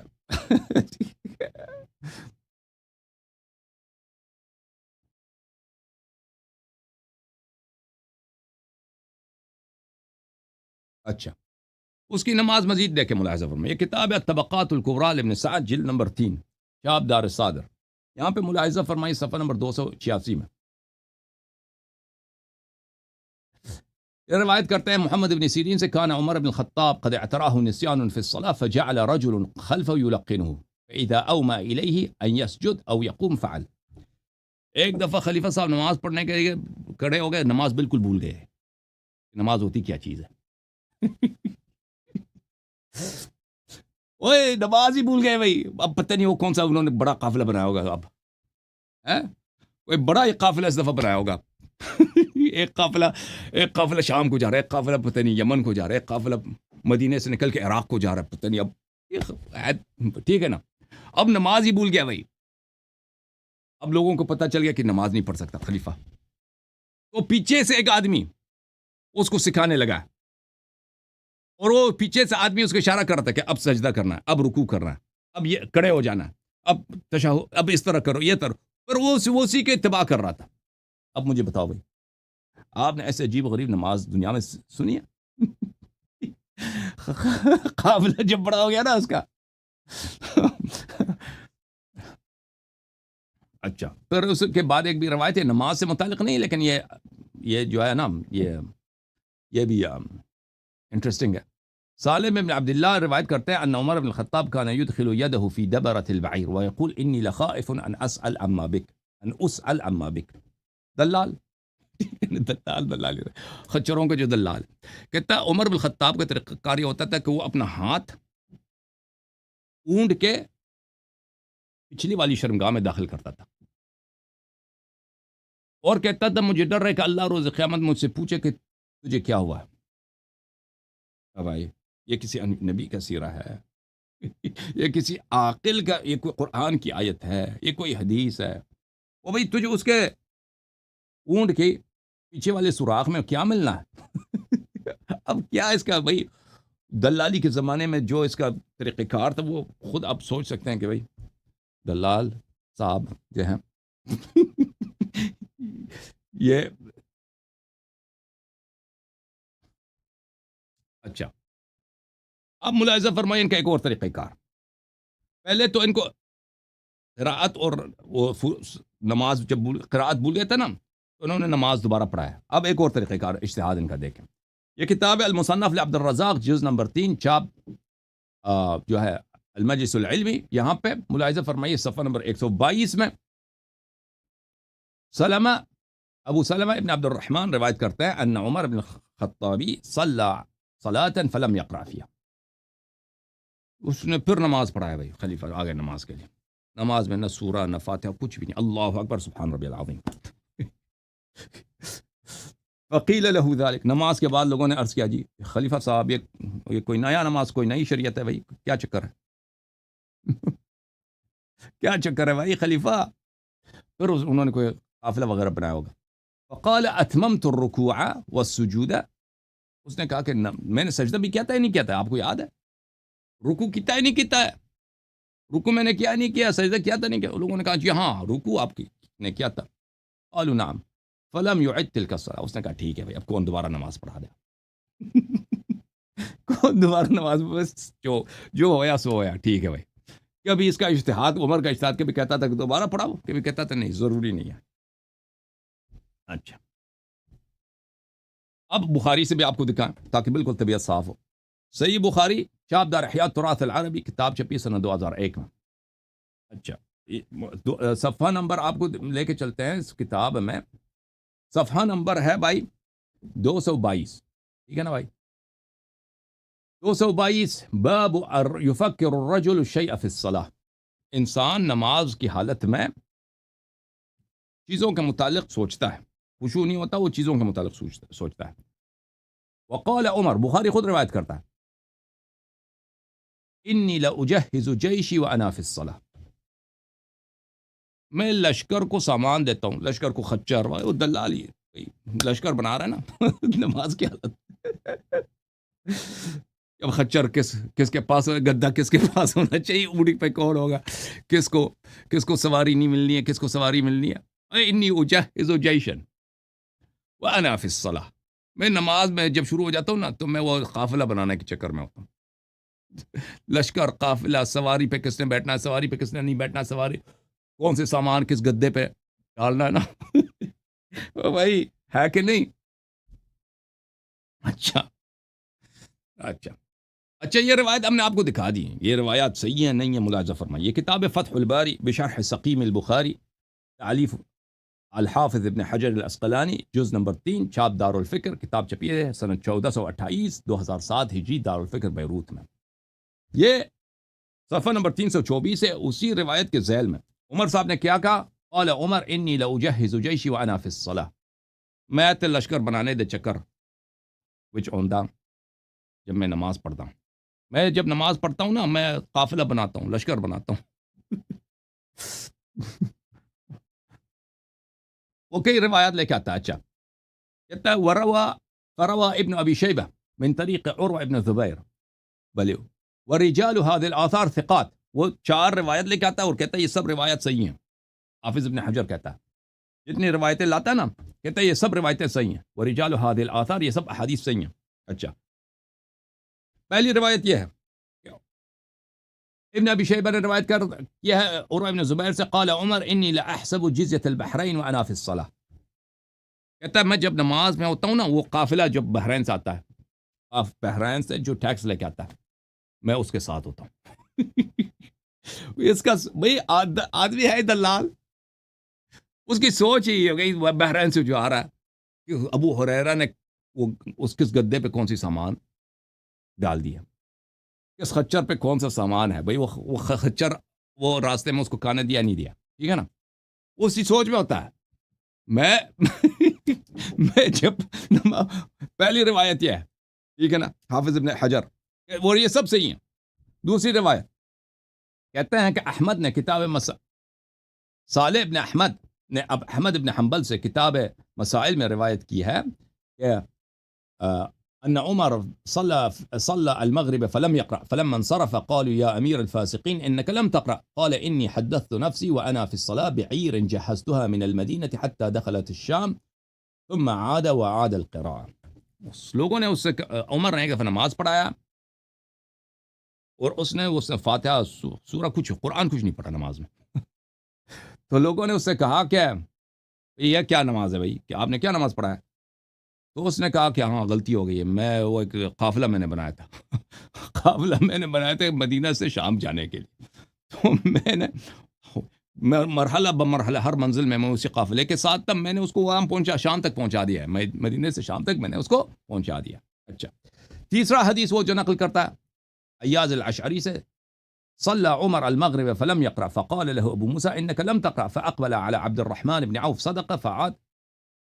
اچھا پھر عبد الرحمن ابن وہ ایک دفعہ عمر نے نماز پڑھایا تو اس نے کوئی سورہ وغیرہ نہیں پڑھا. تو ابو موسیٰ اشعری نے کہا کہ تو نے سورہ نہیں پڑھا. تو صحابہ اگر عدول ہوتے عمر کے نزدیک وہ عبد الرحمن سے نہیں پوچھتا. ابو موسیٰ اشعری نے کہا تو کافی ہے. تو اس کا ابو موسیٰ اشعری کے بات پہ یقین نہیں ہے عبد الرحمن سے بھی پوچھا عبد الرحمن ابن عوف سے کیا میں نے یہی ہوا. تو اس نے کہا جی ہاں. تو اس نے دوبارہ سے نماز پڑھایا قال لیس اور عمر نے کہا لا صلاة لیست فیہا قراءة انما شغلنی عیر جہزتها الى الشام فجعلت اتفکر فیہا. کہتا ہے کہ میں نماز میں سورہ پڑھنا واجب ہے. عمر نے کہا نماز دوبارہ اس نے پڑھایا اس نے کہا نماز میں سورہ پڑھنا واجب ہے لیکن میں نے جو ہے کیا بنایا ایک قافلہ بنایا تھا. قافلہ کا مقصد وہ مدینے سے شام کی طرف میں اس کو بھیج رہا تھا میں اس کے ساتھ ساتھ چل رہا تھا بھی قافلے کے ساتھ. اور چوتھی جو روایت نقل کرتا ہے حنظلہ ابن راہب سے ان عمر صلى المغرب فلم يقرأ في الركعة الأولى فلما كانت الثانية قرأ بفاتحة الكتاب مرتين فلما فرغ وسلم سجد سجدتي السهو. بلی تو کہتا ہے کہ عمر نے ایک دفعہ نماز پڑھا ہے پہلی رکعت میں اس نے کچھ نہیں قرآن نہیں پڑھی. دوسری رکعت میں اس نے ڈبل پڑھی ہے 2 سورتیں پڑھی اور 2 مرتبہ فاتحہ پڑھی ہے اور پھر اس نے سجدہ سہو بھی کیا آخر میں. اچھا اس روایت نقل کرنے کے بعد حافظ ابن حجر کہتے ہیں وہ رجال هذه الاثار ثقات یہ سب رجال اس کے ثقات ہیں. اچھا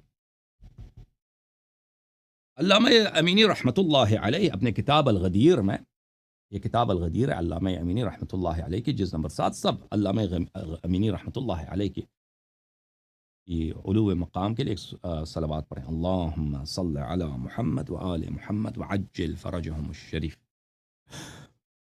اور امام زمانہ عجل اللہ تعالی فرجہ الشریف کی تعجیل کے فرج کی تعجیل کے لیے 3 صلوات پڑھیں اللہم صل علی محمد وآل محمد وعجل فرجہ اللہم صل علی محمد وآل محمد وعجل فرجہ اللہم صل علی محمد وآل محمد وعجل فرجہ.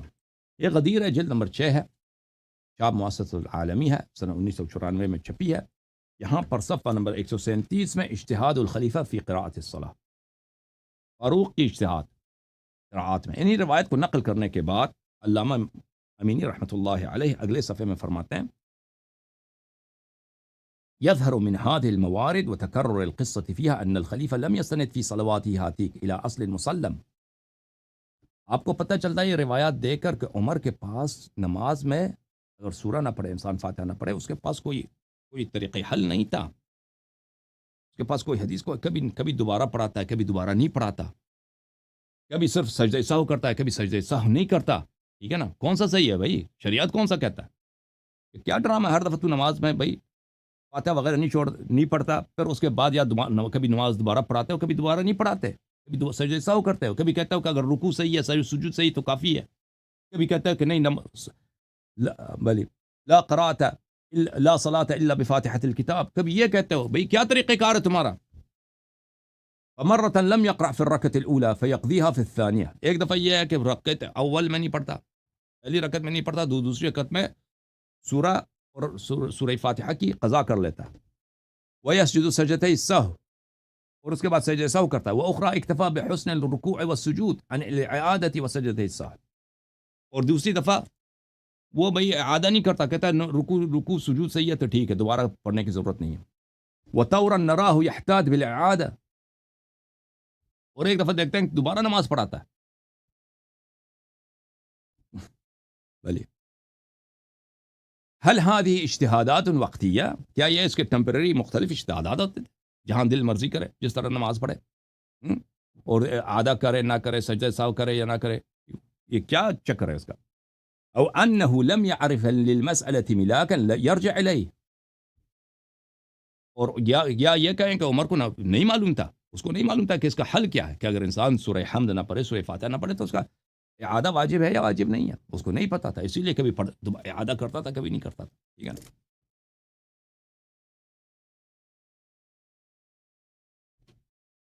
اچھا اچھا، عمر صاحب کا طریقہ یہ سی، عمر فاروق صاحب نماز میں وہ خچر گدے کا کاروبار کرتے تھے.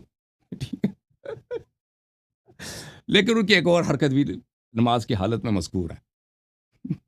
نماز کی حالت میں ان کی ایک اور حرکت بھی ہے، ملاحظہ فرمائیے. یہ کتاب ہے المصنف لعبد الرزاق، جزء اول، چاپ المجلس العلمی، یہاں پہ ملاحظہ فرمائی صفحہ نمبر 114. 14 یاد ہے وہ اپنے کتاب میں نے ابھی شروع میں دکھایا نا کتاب اس کی ابن تیمیہ کی، کہ عمر نے ایک آدمی کو دیکھا کہ وہ نماز کی حالت میں کھیل کود رہا ہے، عبث کام کر رہا ہے، لغو بیہودہ کام کر رہا ہے. تو اس نے عمر نے کہا کہ اگر اس کا قلب خاشع ہوتا، اس کا دل خاشع ہوتا تو اس کے اعضاء بھی خاشع ہوتے. ٹھیک ہے نا؟ اب خود عمر کس عضو کے ساتھ کھیلتا ہے نماز میں، ملاحظہ فرمائیے. صفحہ نمبر 114، حدیث نمبر 416.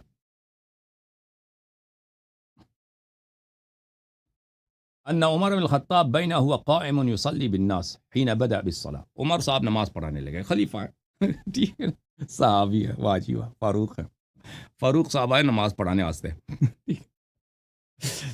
تو لوگ بھی پیچھے وہ کھڑے ہو گئے کہ بھئی خلیفے کے پیچھے ہم نماز پڑھ رہے ہیں، اللہ کی عبادت کر رہے ہیں. فظلت يده على ذكره، اس نے اپنا ہاتھ ڈال دیا وہاں پہ. اور بھئی یہ شلوار تو نہیں پہنتا تھا نا، یہ تو اس زمانے میں یعنی عربوں کا رسم تھا، کیا تھا، وہ دھوتی پہنتے تھے. اب میں نہیں کہہ سکتا کہ اس نے ناڑے کے نیچے ہاتھ ڈال دیا، کیونکہ ناڑا شلوار میں ہوتا ہے، لیکن دھوتی میں جو ہوتا ہے نا، جو اس کو بولتے ہیں الباب بولتے ہیں عربی زبان میں.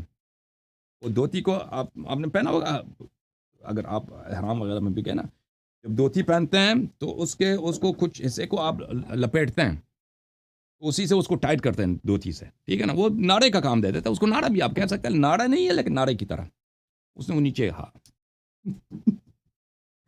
نہ ہاتھ تو اس کا نیچے تھا. لیکن جماعت عمریہ کے نزدیک یہ ہوتا ہے کہ دیکھیں ہمارے مذہب میں وضو کس چیزوں سے نقص ہوتی ہے نا، وضو آپ سو جائیں نقص ہوتی ہے، آپ پیشاب کریں وضو نقص ہو جاتی ہے، یعنی وضو باطل ہوتی ہے، دوبارہ وضو کرنا پڑے گا آپ کو.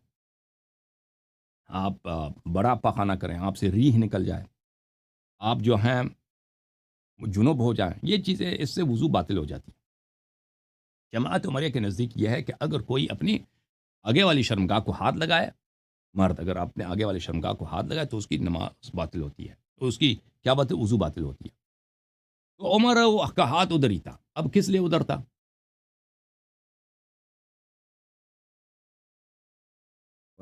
دیکھیں ویسے تو ہاتھ ادھر ٹچ تو نہیں ہوتا نا، کیونکہ اس نے یا شلوار پہنا ہے، عرب شلوار اتنے نہیں پہنتے تھے، عربوں میں شلوار کا رسم نہیں تھا اس زمانے میں. عربوں میں کس چیز کا رسم تھا؟ عربوں میں رسم تھا دھوتی کا.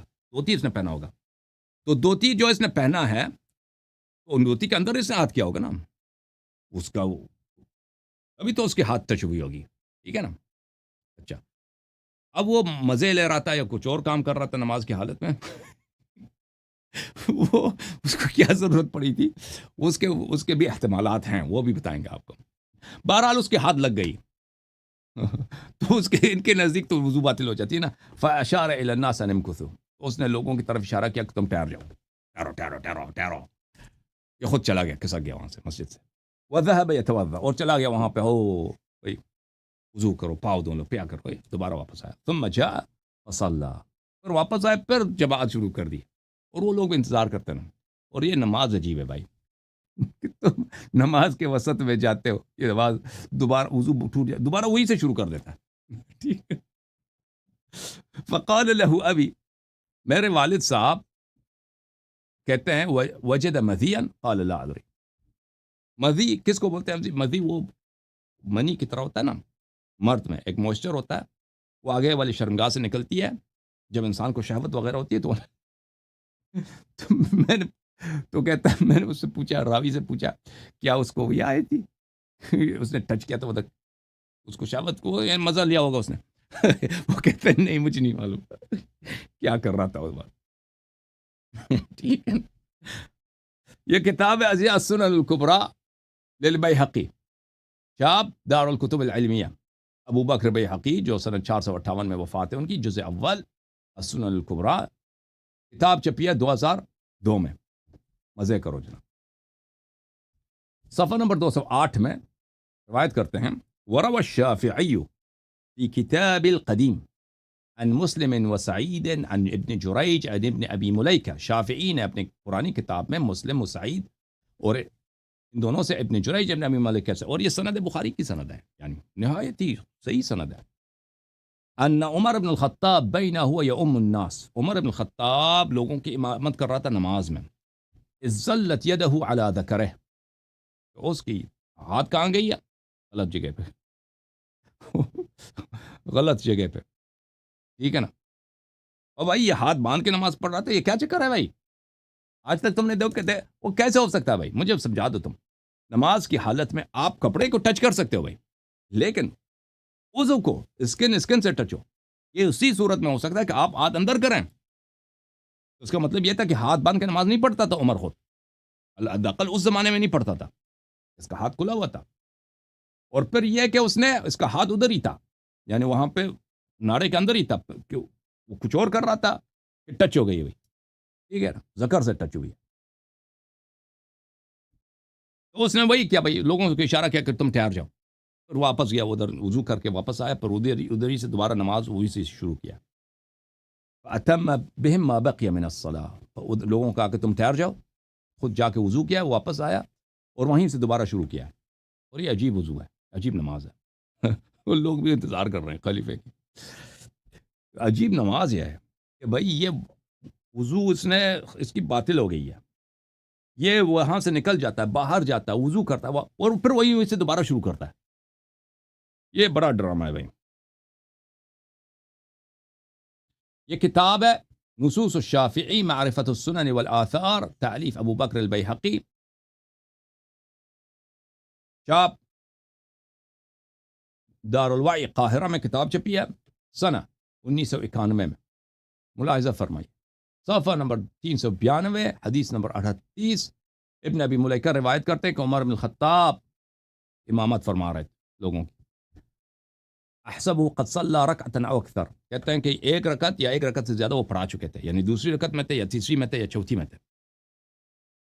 ایک سے زیادہ بھی پڑھا چکے تھے. اگر ایک پڑھا چکے تھے تو دوسری میں، اگر اس سے زیادہ پڑھا چکے تھے تو یا تیسری میں یا چوتھی میں. ٹھیک ہے نا.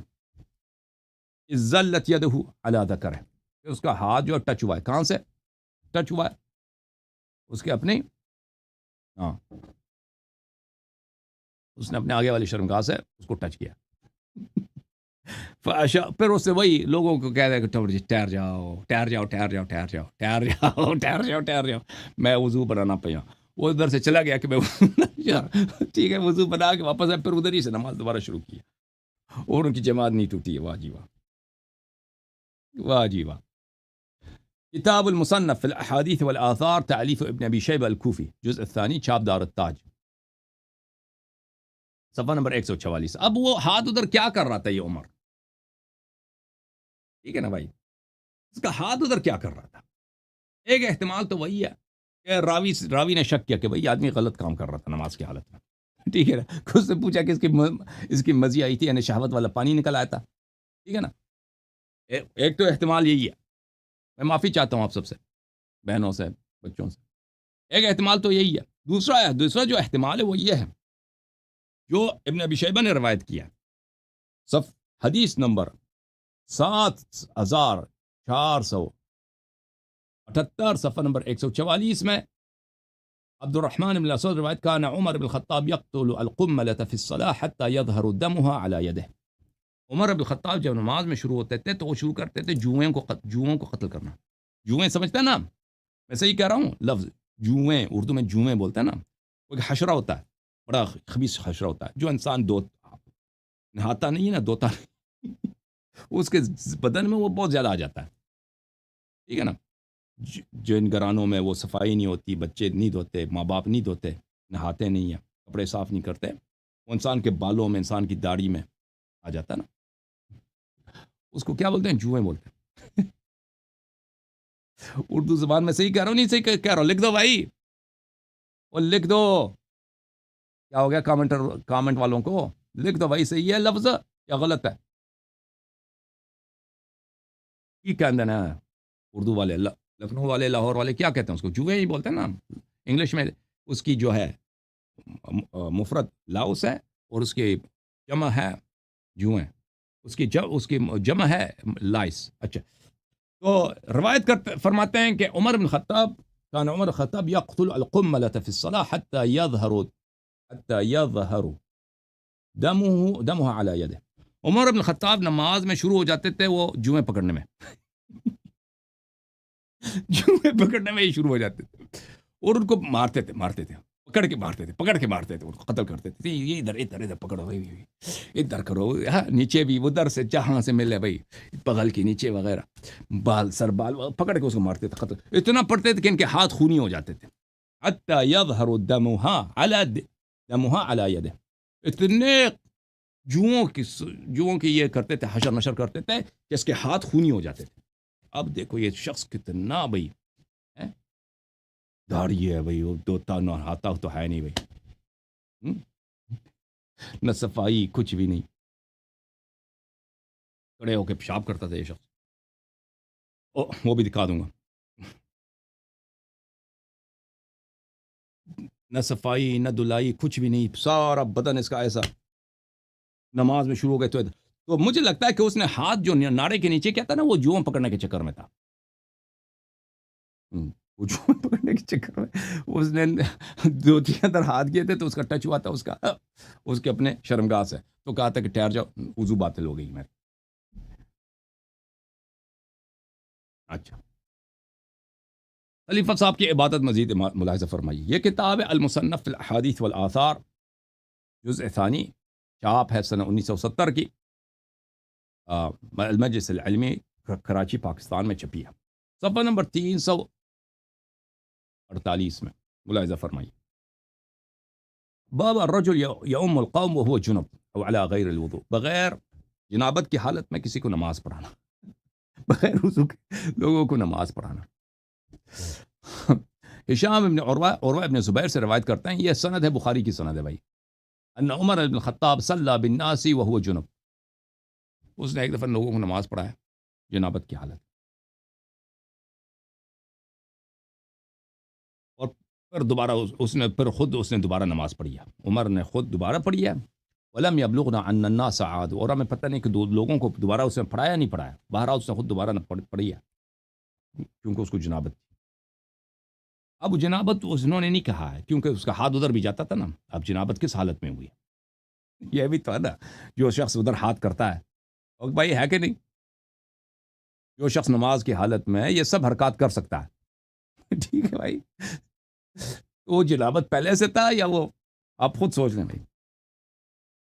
دوسری روایت 3639 قاسم بن عبد الرحمن روایت کرتے ہیں عمر بن الخطاب امه وهو جنب او على غير وضوء فعاد الصلاه ولم يعد من وراء. عمر بن الخطاب نے ان کو نماز پڑھائے بغیر وضو کے. عمر بن الخطاب ان کو نماز پڑھائے جنابت کی حالت میں. لیکن لوگوں نے وہی کہہ دیا کہ بھئی آپ ہم اس طرح حرکتیں کرتے ہیں تو ہم دوبارہ کیوں نماز پڑھیں. وہ آپ خود پڑھیں آپ دوبارہ پڑھیں بھائی, ہمیں پڑھنے کی ضرورت نہیں. لوگوں کو پتہ چلا نا کس شخص نے کہ خلیفہ صاحب نے آج پر بغیر وضو کی نماز پڑھائی, پھر جنابت کی حالت میں نماز, یا نماز کی حالت میں کچھ ہوا ہے ان کو. تو لوگوں نے کہا کہ بھئی ہم دوبارہ کیوں پڑھیں, تم دوبارہ پڑھو. ان عمر بن عمر صلی باصحابہ صلاۃ العصر وهو على غیر وضوء فعاد ولم يعد اصحابہ. اس نے نماز عصر بھی جو ہے بغیر وضو کی پڑھائی ہے خلیفہ صاحب نے. اچھا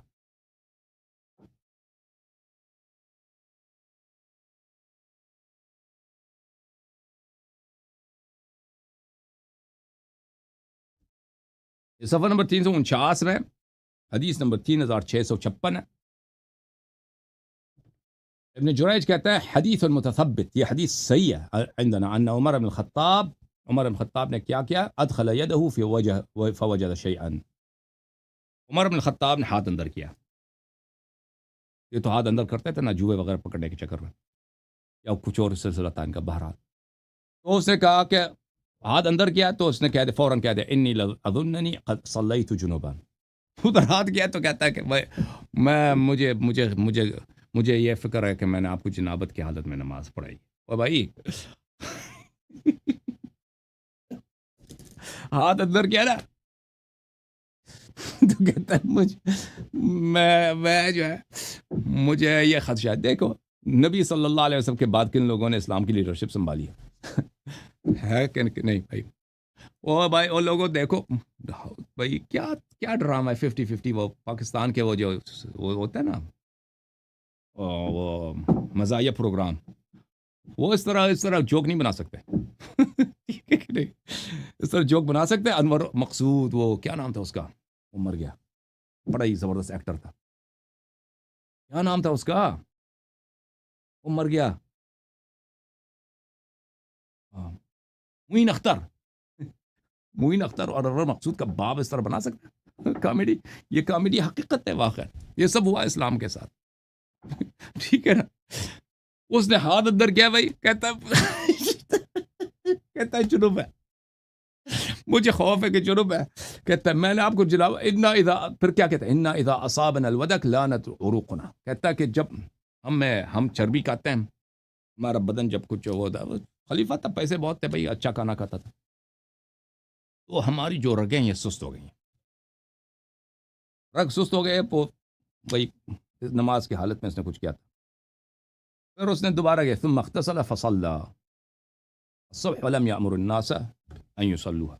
پھر ادھر گیا, پھر کہتا ہے میں غسل کرتا ہوں تم نہ کرو. اور خود گیا غسل کیا, دوبارہ اس نے نماز پڑھی. حالت یہ ہے بھائی. فاروق صاحب اچھا مزے کی ایک اور ان کا فتویٰ دے کہ نماز کے متعلق ان کا فتویٰ ہم دیکھیں. رسول پاک صلی اللہ علیہ وسلم کا فتویٰ یہ ہے, ان کی حدیث ہے کہ انسان نماز جب پڑھتا ہے سجدہ کس پہ ہو, سجدہ زمین پہ ہو. جس نے سجدہ زمین پہ نہیں کیا اس کی نماز ہی نہیں ہے. میں پہلے وہ حدیث آپ کو دکھاؤں. یہ کتاب المستدرک علی الصحیحین, چاپ دار الفکر, الجزء الاول, کتاب چھپی ہے سنہ 2009 میں. ملاحظہ فرمائیے یہ صفحہ نمبر 326 ہے, یہ حدیث نمبر 815 ہے. ایک شخص آیا, یہ حدیث صحیح علی شرط الشیخین, اس نے کہا, حاکم نے کہا 815 ہے نا. ذہبی نے کیا کہا, وافقہ الذہبی فی التلخیص علی شرطہما. ذہبی نے تلخیص مستدرک میں کہا ہے کہ بشرط بخاری مسلم یہ صحیح ہے. حدیث بشرط بخاری مسلم, حاکم کے نزدیک, ذہبی کے نزدیک بھی صحیح ہے. اوکے. ایک شخص آیا مسجد میں نماز پڑھنے کے لیے, اس نے نماز پڑھی ہے. رسول پاک صلی اللہ علیہ وسلم نے اس کو دیکھا کہ تو نے نماز پڑھی ہے. اس سے فرمایا, وہ شخص آ کے اس نے سلام کہا ہے. رسول پاک صلی اللہ علیہ وسلم نے اس کے سلام کا جواب دیا اور کہا وعلیک ارجع فصلی فانک لم تصلی, تم پہ سلام ہو, واپس جاؤ, دوبارہ نماز پڑھو, تو نے نماز نہیں پڑھی ہے. اس شخص نے 2-3 دفعہ نماز پڑھی ہے. ہر دفعہ پیغمبر صلی اللہ علیہ وسلم فرماتے تھے کہ تیری نماز نہیں ہے. تو اس نے آخر پوچھا کہ میری نماز میں کیا خرابی ہے, آپ مجھے سکھائیں. تو رسول پاک صلی اللہ علیہ وسلم نے وضو اور نماز کا طریقہ سکھایا. فکا انہا لا تتم صلاۃ احد، کسی بھی شخص کی نماز نہیں ہوتی. نماز کے مختلف اجزاء بتاتے ہیں. فرمایا فیسجد فیمکن جبہتہ من الارض، فرمایا کہ جب نماز پڑھو، آپ کی نماز نہیں ہوتی اس وقت تک جب تک آپ پیشانی ماتھا زمین پہ نہیں رکھتے سجدے میں. ٹھیک ہے نا. اچھا، یہ دیکھا نا، یہ پیغمبر صلی اللہ علیہ وسلم کی سنت. وجعلت لی، یہ بخاری میں مسلم ہے، وجعلت لی الارض مسجدا وطہورا، اللہ تعالیٰ نے مسجد میرے لیے کیا بنایا؟ مسجد کو، زمین کو میرے لیے محل سجود بنایا. یہ کتاب المصنف فی الاحادیث والآثار جز نمبر 3، کتاب چھپی ہے سنہ 1993 مجلس علمی پاکستان کراچی میں. ملاحظہ فرمائیے یہاں پہ صفحہ نمبر 234 میں حدیث نمبر 5469 ہے. ان عمر بن الخطاب قال ومن زحمه الناس فليسجد على ظهر اخيه، کہتا ہے جب جماعت ہو جائے نا، جگہ کم ہو، جماعت کر رہے ہو تو جگہ کم ہے بھائی، کوئی بات، ایک صف دوسرے صف کے ساتھ لگ جاؤ، ایک صف ہے نا دوسرے صف کے پیچھے لگ جاؤ، اس کے پیچھے بالکل ٹچ ہو جاؤ. اور جب اب اچھا اب سجدہ کرنا ہے، کس کے سجدہ کرنا ہے؟ تو اس کے شرمگاہ پہ سجدہ کرو. آگے والے کے، وہ آگے والا سجدہ کرے گا نا، وہ پیچھے والا ہر صف دوسرے اگلے والے صف کے شرمگاہ پہ سجدہ کرو. اور اسی انہی کے اس فتوے پہ اس طرح عمل ہوتی ہے، اس طرح عمل ہوتی ہے بھائی. یہ نماز ہو رہا ہے، دیکھو بھائی، یہ نماز ہو رہا ہے. یہ بھائی، یہ عمر صاحب کا فتویٰ ہے. پیغمبر صلی اللہ علیہ وسلم کا کیا فتویٰ تھا کہ زمین پہ سجدہ کرو؟ ان کا ہے کہ بھائی تم ایک دوسرے کے اوپر چڑھ جاؤ. صحیح ہے بھائی کہ نہیں؟ ان کا ایک اور کرامت میں آپ کو دکھا دوں تاکہ بالکل.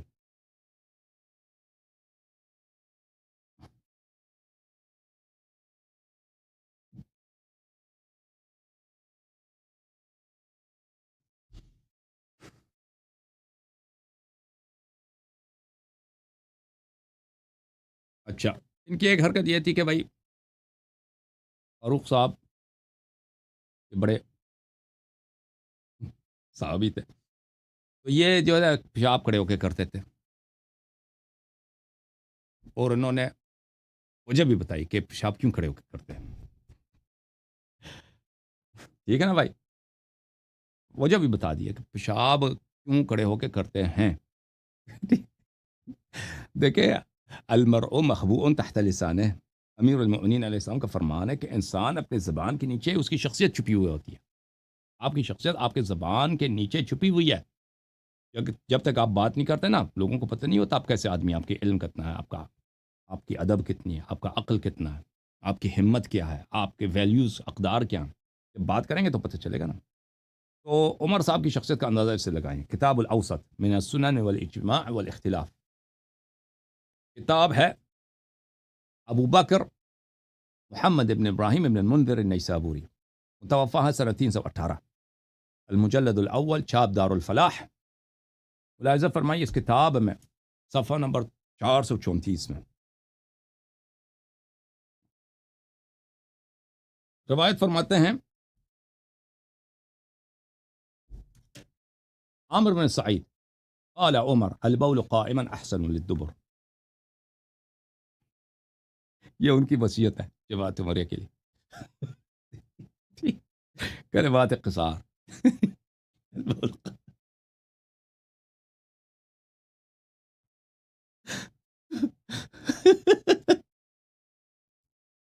دبر کس کو بولتے ہیں بھائی؟ دبر بولتے ہیں پچھلے والی شرمگاہ کو.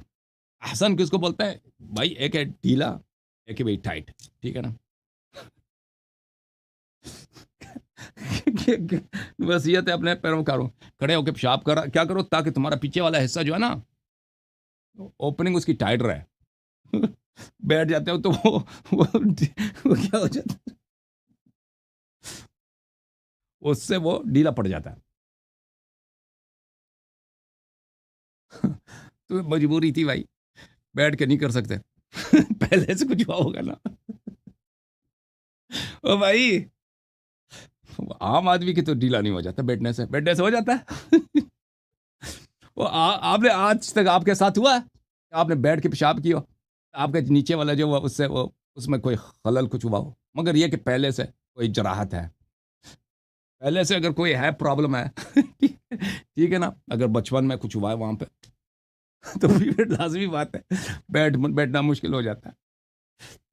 السنن الکبریٰ لأبی بکر احمد بن الحسین بن علی البیہقی، جزء الاول، چاپ دار الکتب العلمیہ، ملاحظہ فرمائی صفحہ نمبر 165۔ خلیفہ صاحب فرما دیتی ہے، حکمت دے کے ماشاءاللہ، حکمت، ٹھیک ہے نا، حکمت ان کی جو ہے فلسفی ہے، لائف کی فلسفی۔ قالوا البول قائما احسن للدبر، کھڑے ہو کے پیشاب کرنے دے بڑے فائدے ہیں۔ فائدہ کیا ہے جناب خلیفہ بتا سانو، تب فائدہ اے ہے کہ وہ پچھلا والا جو اوپننگ ہے وہ اس سے ڈھیلا نہیں ہوتا۔ بھائی وہ تو یہ تو غلط ہے نا بھائی، ہم جانتے ہیں ڈھیلا ویلا کچھ نہیں ہوتا، ہم جانتے ہیں، ہم تو ہمیشہ پیشاب ہمیشہ بیٹھ کے کرتے ہیں، ٹھیک ہے نا، پیشاب بیٹھ کے کرتا ہے۔ مگر یہ کہ انسان سفر میں ہو، اگر سفر میں بعض دفعہ ایسا ہوتا ہے انسان مرد کے لیے، عورت تو نہیں کر سکتی بیچاری پیشاب بیٹھ کے کھڑی ہو کے، لیکن سفر میں یہ ہوتا ہے کہ انسان اگر گھر میں نہیں ہے، سفر میں ہے، تو اگر آپ کسی واش روم میں جاتے ہیں، اتنا گندا ہوتا ہے ادھر بیٹھنے کا امکان ہی نہیں ہے۔ پاکستان میں تو ویسے بھی وہ ٹوائلٹ جو زمین پہ ہوتے ہیں، اس میں تو بیٹھنا، وہ گندا بھی ہو تو کوئی بات نہیں، کیونکہ آپ کا اسکن اس سے ٹچ نہیں ہوتا، کپڑا آپ سے ٹچ نہیں ہوتا، ٹھیک ہے نا۔ لیکن امریکہ وغیرہ میں جو ہے، یورپ وغیرہ میں، یہاں پہ جو ٹوائلٹس ہوتے ہیں، یہ اس میں آپ کو بیٹھنا پڑتا ہے یعنی آپ کا اسکن اس سے ٹچ ہو جاتا ہے۔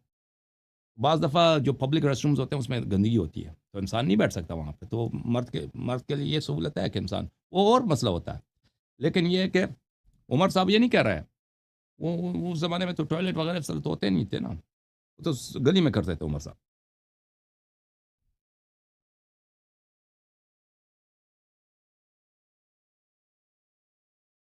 یہ فاروق صاحب کی مسند ہے، مسند الفاروق عمر بن الخطاب، تالیف ابن کثیر دمشقی، جلد نمبر 1، چھاپ دار الفلاح، کتاب چھپی ہے 2009 میں، دار الفلاح قاہرہ میں، مصر میں چھپی ہے، فیوم مصر میں چھپی ہے۔ سالم روایت کرتے ہیں ان عمر اتى سباطة قوم فبال قائما ففجج حتى رحمته، میں نے دیکھا عمر کو کہ وہ ایک قوم کے باغ کے ساتھ آ گئے، باغ ہوتا ہے، باغ کے دیوار ہوتا ہے، ان کی چار دیواری ہوتی ہے، اس کے ساتھ آ کے وہ کھڑے ہو کے پیشاب کر دی عمر۔ پھر میں نے دیکھا جس انداز سے کھڑا تھا، پیر اس نے کھول دیے تھے، اس کے پیر بڑے اب ایک دوسرے کے قریب نہیں تھے، پیر اس کے بڑے ایک دوسرے کے، وہ جیسے وہابی نماز پڑھتے ہیں نا، وہ پیر کھول دیتے ہیں، سب اس نے پیر کھول دیے تھے، اس سے کھڑے ہو کے پیشاب کر رہے تھے۔ تو مجھے بڑا ترس آیا کہ اس لیے کیوں کرتا ہے، یہ کیا طریقہ کار ہے اس کا؟ وہ شخص کہتا ہے۔ دوسرا حدیث ہے، رأيت عمر يبول قائما ففرج حتى رحمته، وهذا ايضا صحیح، یہ حدیث بھی صحیح ہے۔ میں نے عمر کو دیکھا کھڑے ہو کے پیشاب کرتا تھا اور اپنے پیر کھولتا تھا اس طرح، تو مجھے ترس آتا تھا کہ یہ اس طرح کیوں کرتا ہے۔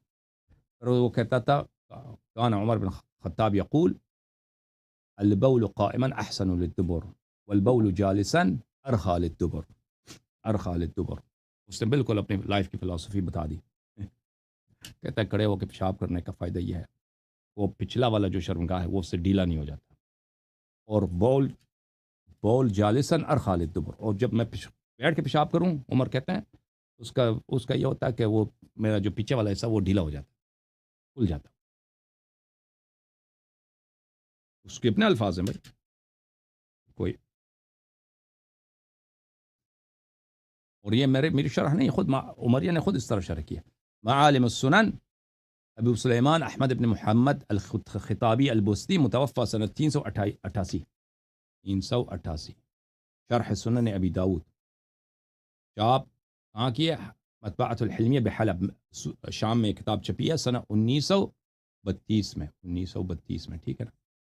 اچھا، کتاب مصنف پرانا ہے، ایک 1100 سال پہلے کا آدمی ہے۔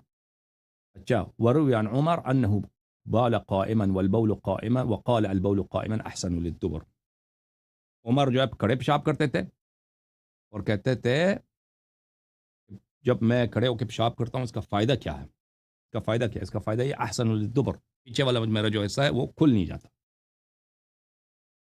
یرید به انه اذا تفاج قاعدا استرخت مقعدته، عمر کا ارادہ یہ ہے عمر یہ کہتا تھا کہ جب عمر بیٹھ کے پیشاب کرے تفاج قاعدا استرخت مقعدتو، اس کی جو مقعد ہے، مقعد بولتے ہیں وہ پچھلے والی شرمگاہ کو، اس کا پچھلے والا شرمگاہ بالکل اوپن، ڈھیلا، لوز ہو جاتا. یہ اس کی اپنی شرح ہے بھائی، میرے الفاظ نہیں، اس کی اپنی شرح ہے. علماء اس کی شرح کریں، ترجمہ کریں. وہ کیسے ترجمہ کریں؟ اپنے علماء سے پوچھو. اللہ نے غلط ترجمہ کیا. وَإِذَا كَانَ قَائِمًا كَانَ أَحْسَنَ لَهُ، اس کی حالت یہ تھی، اس کو مجبوری میں کھڑے ہو کے پیشاب کرنا پڑتا.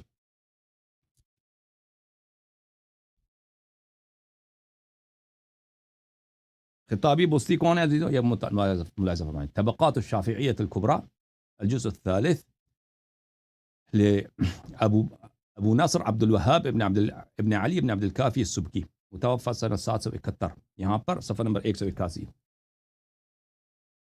حامد ابن احمد ابن محمد ابن ابراہیم ابن خطاب البستی انه من سلالة زید ابن خطاب ابن الفیل، یہ خود بھی عمر کے نسل سے ہے. یہ خود جس نے یہ کہا تھا، جس نے اپنے عمر صاحب اپنے جد کی اس نے کلام کی شرح کی. کان اماما فی الفقہ والحدیث واللغہ، یہ فقہ میں، لغت میں، حدیث میں، سب میں یہ امام تھا بھائی، سب میں امام تھا.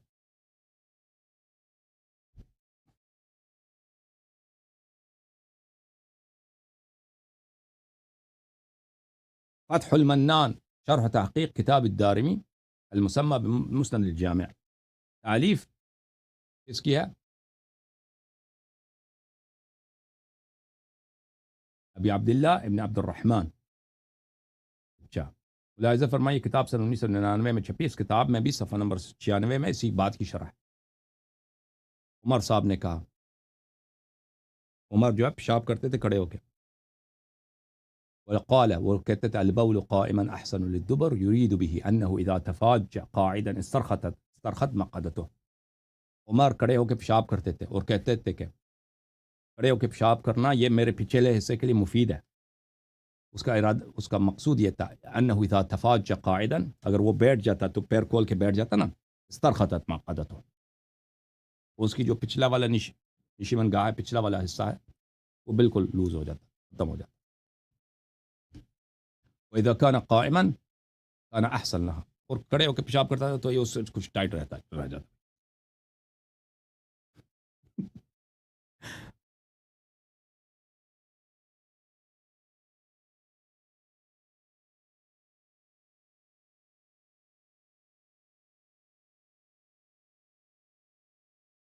بتاؤ جناب، یہ کتاب ہے بحر المذهب في فروع المذهب الشافعي، تعلیف القاضی العلامہ فخر الاسلام شیخ الشافعیہ ابو محاسن عبد الواحد بن اسماعیل الرویانی، متوفى سنہ 502.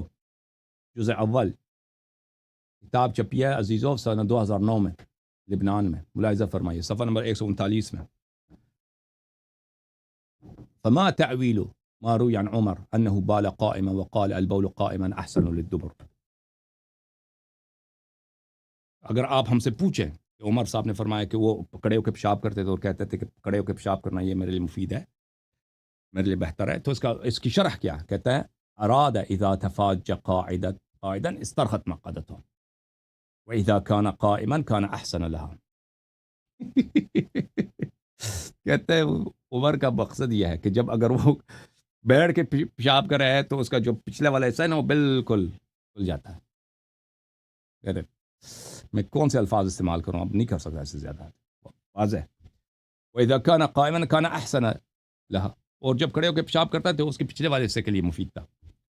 وَلَعَلَّ هَذَا كَانَ مِنْهُ لِعُذْرٍ، ہاں پھر کہتا ہے یہ شاید عمر کے لیے کوئی، عمر کے پاس کوئی ایسا عذر تھا. ٹھیک ہے او بھائی اس وقت کہہ بھی دیا عمر کے پاس کہ یہ کہتا کہ میں بیٹھ کے پیشاب نہیں کر سکتا، اور پیچھے والا حصہ کہتا اس کے پاس کو عذر تھا.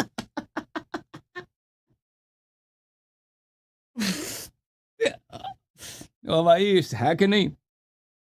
او بھائی یہ کسی رافضی کی کتاب ہے؟ نہیں، یہ سب جماعت عمریہ کے مجتہدین، ان کی فقہا کی کتابیں.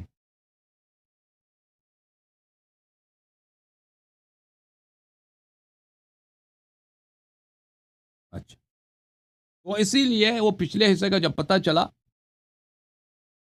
پچھلے حصے کا جب پتہ چلا تو آپ کی خدمت میں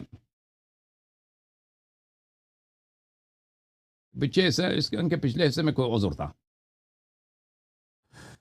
تو اب پچھلے حصے کی ایک اور کہانی آپ کو سنا دیں، ٹھیک ہے نا بھائی؟ تو یہ کتاب ہے کتاب عیون الاخبار، تالیف ابو عبداللہ ابو محمد عبداللہ ابن مسلم بن قتیبہ الدینوری، متوفى سنہ 276، بہت بڑے حافظ ہیں، بہت بڑے محدث ہیں جماعت عمریہ کے، کا ترجمہ بھی آپ کو دکھا دیں گے۔ کتاب چھپی ہے قاہرہ میں، یہ کتاب قاہرہ میں چھپی ہے۔ ملاحظہ فرمائیں یہاں پہ کتاب السلطان ہے، یعنی بادشاہ وقت کے احوال کے متعلق کہ اس کو کیا مثلا اس کے کیا سیاست ہونی چاہیے، کیا طریقہ کار ہونی چاہیے، اس میں صفحہ نمبر 276 میں، 267 میں، 267 میں ملاحظہ فرمائیے۔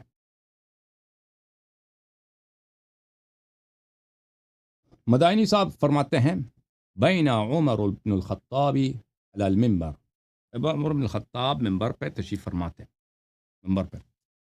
ممبر پہ بیٹھے تھے یا کھڑے تھے جو بھی تھا، اذ احس من نفس بریح خرجت منه، کہ ایک دفعہ پتہ ہے پاکستان میں جب ڈیمانسٹریشن ہوتے ہیں، اسٹرائکس ہوتے ہیں، جلسے جلوس ہوتے ہیں، اور پولیس اس کی مخالفت، گورنمنٹ مخالفت کرتی ہے، تو مخالفت کیا کرتی ہے گورنمنٹ؟ نا لاٹھی چارج کرتی ہے، اور کبھی کبھار کیا کرتی ہے؟ آنسو گیس، ٹیئر گیس اس کو بولتے ہیں، آنسو گیس، اس کی بڑی بدبو ہوتی ہے، آنکھوں کو تکلیف ہوتی ہے، جب شوٹ کرتے ہیں تو اس کی کیا ہوتا ہے، اس کی آواز بھی ہوتی ہے، ٹھیک ہے نا، اس کو کیا بولتے ہیں؟ آنسو گیس اردو میں، ٹھیک ہے نا۔ عمر صاحب ممبر پہ بیٹھے تھے، ایک دفعہ مسجد میں دھماکہ، آنسو گیس، یہ کہاں سے آیا، یہ کہاں سے آیا؟ فقال ایها الناس انی قد میلت بین ان اخافکم فی اللہ وبین اخاف اللہ فیکم، فکان ان اخاف اللہ فیکم احب الی الا وانی قد فسوت۔ یہ آنسو گیس کہاں سے آئی ہے بھائی؟ خلیفہ تو ممبر پہ خطبہ فرما رہے، لوگ پریشان، صحابہ کرام بڑے تکلیف میں، بدبو، آنکھوں میں آنسو، لوگ وہ ادھر، ابو ہریرہ ادھر، بھائی اس کا چوک ہو رہا ہے، سانس نہیں لیا جا رہا، عبد الرحمن بن عوف ادھر پریشان، عثمان بن عفان ادھر اپنے پگڑی سے اپنے ناک پکڑا ہوا ہے۔ عمر صاحب نے جب یہ حالت دیکھا تو فرمایا کہ ہاں دیکھو اللہ سے ڈرنا چاہیے۔ اب یہ بات یہ ہے کہ میں اللہ سے ڈروں یا آپ لوگوں سے ڈروں، لیکن میں اللہ سے ڈرتا ہوں۔ الا انی فسوت، فسوت جو لفظ ہے نا انگلش میں، اس کو بولتے ہیں فارٹ،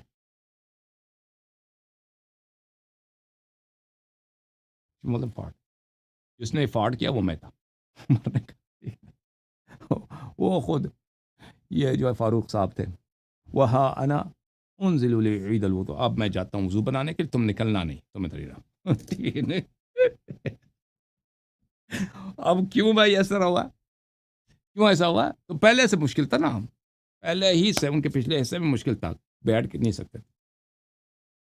تاریخ بغداد، ابو بکر بغداد خطیب بغداد کی کتاب ہے تاریخ بغداد، چاپ جز نمبر 10، چاپ دارالکتب العلمیہ۔ عبداللہ ابن مسلم ابن قتیبہ الدینوری کون ہے؟ یہ صفحہ نمبر 170 ہے بھائی، معاف کیجیے گا، یہ صفحہ نمبر 170 ہے۔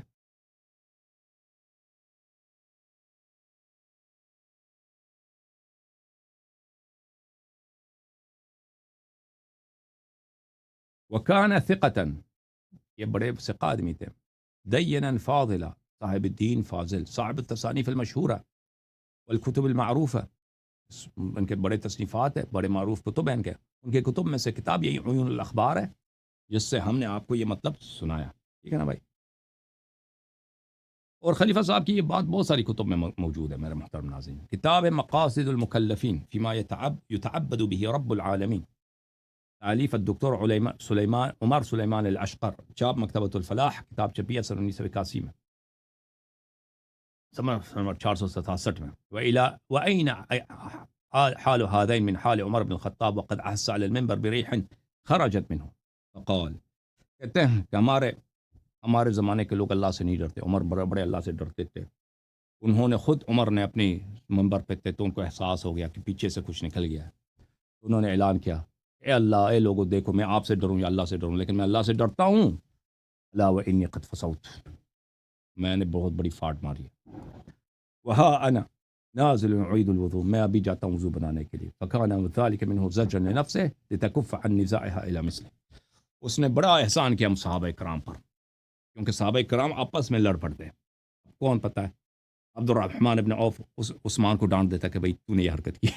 ٹھیک ہے، عثمان جو الٹا طلحہ کو ڈانتا، طلحہ زبیر کو ڈانتا، زہیر جو ہے وہ ہریرہ پہ پڑ جاتا، پتہ نہیں کسی اور پہ پڑ جاتا نا. تو عمر نے بڑا احسان کیا صحابہ کرام پہ. انہوں نے کہہ دیا کہ بھائی اللہ کو ہو سکتا ہے صحابہ کو پتہ ہو، تو نے یہ کہاں سے کہہ دیا ڈاکٹر صاحب، تو نے کہاں سے کہہ دیا کہ صحابہ کو پتہ نہیں تھا، ہو سکتا ہے ان کو پتہ ہو. بہرحال میرے محترم، اس کے بہت سارے مصادر ہیں، اتنا ہی کافی ہے. اب جو ہے میرے محترم ناظرین، آپ سب کا بڑا بڑا شکریہ، بہت ہی شکریہ. اللہ تعالیٰ آپ سب کو جزائے خیر دے.